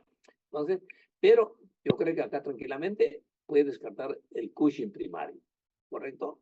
Teniendo en cuenta que sí podrías encontrar un poco de hipertensión, pero no es la forma de un Cushing de presentación con crisis hipertensiva, no, definitivamente. La diabetes en debut, menos, ¿no es cierto? Ya te he mencionado. Una diabetes en debut, el paciente tiene poliuria y tiene más bien tendencia de repente a la hipotensión si es que es muy demasiada, ¿no? Entonces tienes dos posibilidades simplemente, el síndrome de Cohn y el feocromocitoma. El síndrome de Cohn, ¿no es cierto? Tiene que ver con qué? Con una ¿no? Tiene con una hiperproducción de qué? Aldosterona. De aldosterona. Entonces acá tienes el dosaje del sodio, pues, ¿no? ¿Cómo está el sodio acá? Está normal. Normal, pues está normal. Entonces, con prácticamente se descarta. ¿Se da cuenta? ¿No es cierto? Entonces nos queda como única situación un feo cromocitoma, ¿no? Esa es la situación. Acá tienen ustedes la regulación de la aldosterona, y en algunos de los, ¿cómo se llama? De las preguntas anteriores también vimos en cuanto a su regulación, ¿no es cierto? Entonces, la hipertensión, que realmente es una hipertensión, ¿no es cierto?, que se puede presentar en pacientes, pero hay una alteración electrolítica, hay hipopotasemia, que este paciente no lo tiene, pues, ¿no? Entonces, acá tienes algunos datos, ¿no? Hay sospecha clínica, hay que hacer el cribado, etcétera, etcétera, ¿no? Pero definitivamente, basado en los datos que yo te he mencionado, no tiene la posibilidad que el paciente puede tener eso, ¿no?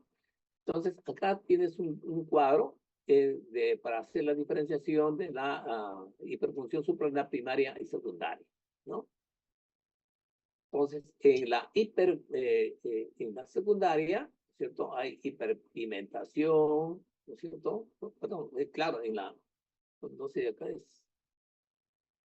no, esta es la hipofunción suprarrenal, ¿no? Ya hemos mencionado la hipofunción suprarrenal, así que no vamos a confundirnos más. A ver.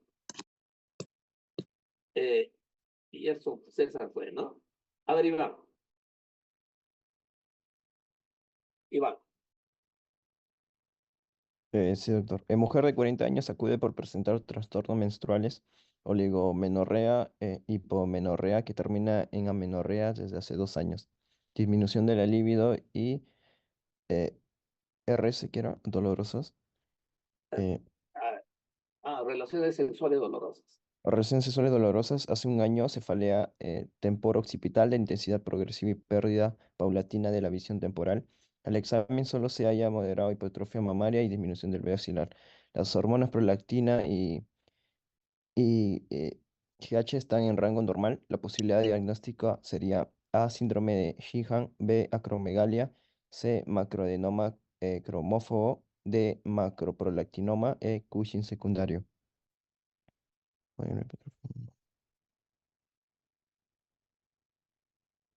¿Podría ser la D? La B, acromegalia. La D, la D. La La D. D, Ah, no, no, no, no, macroprolactinoma, no, ¿no? no, la D no, la D no. Mm, O la C. A ver, analicemos. 40 años. Trastornos menstruales, oligomenorrea, hipomenorrea, y terminan en amenorrea hace 2 años. ¿Correcto? Tiene alteraciones del eje de las gonadotrofinas. Disminución de libido, relaciones dolorosas, obviamente por la alteración hormonotrópica. 1 año de cefalea temporo-occipital de intensidad progresiva y pérdida paulatina de la visión temporal. Acá te están hablando de un síndrome compresivo. Un síndrome Macro. compresivo está afectando obviamente los campos visuales seguramente, ¿no? Al examen solo se halla moderada hipotrofia mamaria y disminución del vello axilar. Las hormonas prolactina, están dentro de rango normal, la prolactina, ¿no? La posibilidad diagnóstica sería Sheehan, no puede ser. El Sheehan es una necrosis, ¿no es cierto?, isquémica, ¿no?, se llama de la hipófisis. Entonces, obviamente, no habría los síndromes compresivos, de temporo, etcétera, etcétera. Acromegalia, dejémoslo ahí. Podría ser macroadenoma cromófobo, macroprolactinoma y Cushing secundario. Cushing secundario tampoco podría ser. Macroprolactinoma, pero el macroprolactinoma y macroadenoma cromófobo. El macroadenoma cromófobo no tiene obviamente bueno, rasgos acromegálicos no tiene definitivamente. O sea, podemos descartar los dos primeros. Síndrome de Sheehan y acromegalia porque no tiene rasgos acromegálicos este paciente, ¿correcto? Entonces estaría entre macroadenoma cromófobo, Cushing secundario también lo descartamos, pues no tiene rasgos de Cushing definitivamente, ¿cierto? Estaría entre macroadenoma cromófobo, ¿no es cierto?, y macroprolactinoma, ¿no? Esta paciente tiene disminución del libido, relaciones, obviamente este paciente puede tener un macroprolactinoma. Yo creo que estamos de acuerdo. Vamos de acuerdo. A ver, sí, pues, bueno, eso no. El Turner simplemente para que tengan ustedes una idea del Turner. No hay más. No me... Oye, chicos, ya ven ustedes que ahí es amplio. Hay algunas cosas que yo lamentablemente no puedo decirles porque no vemos estos casos de alteración genética, qué sé yo. Las endocrinopatías, vemos sí, por supuesto, pues las más frecuentes, pero hay algunas, pues, hay unos datos ahí que no son muy, cuestión de visión muy corriente en la práctica de medicina interna. Bien, yo les deseo la mayor de las suertes. Tengan su examen con tranquilidad. Ya tengo ya una idea de la calificación de cada uno de ustedes. Ya vayan con confianza nada más y sigan estudiando, pues ya sigan estudiando, ¿no? O sea, entonces hay mucho que van a seguir aprendiendo. Muy bien, ¿tienen alguna pregunta? Mm, Hola, No, doctor. muy No, bien. doctor. Juliet, Gerson, César. Doctor, muchísimas gracias por su Ya. repaso. Me ha ayudado bastante. Ok, chicos, yo creo, mira, todo lo que hemos hablado, todo lo que yo les he sugerido y en algún momento de repente me he salido un poco de de lo que debe ser. No, lo he hecho simplemente con el ánimo de que ustedes comiencen a trabajar de manera apropiada. Pues tienen capacidad ustedes, ¿no? Tienen capacidad definitivamente, eso es lo básico, lo fundamental, es la capacidad que tienen ustedes, ¿no? De repente los planteamientos que hace la universidad en cuanto a la organización de los cursos tiene también sus defectos, sus deficiencias. Y bueno, uno como alumno tiene que cargar todo eso a veces. ¿Ya? Entonces, obviamente, ya yo ha sido mucho gusto estar con ustedes. Hemos repetido dos capítulos con ustedes, los conozco definitivamente y quedamos como amigos. Ya, les deseo muchísima suerte en adelante. Nos veré de repente en la parte ya de clínica, y ya solamente así de pasadita nos saludaremos. Ok, suerte, estudien y sigan ustedes ahí formándose. Nos vemos entonces en otra oportunidad. Gracias, doctor. Gracias, doctor. Gracias. Hasta luego. Muchas Ok, gracias, doctor. ok.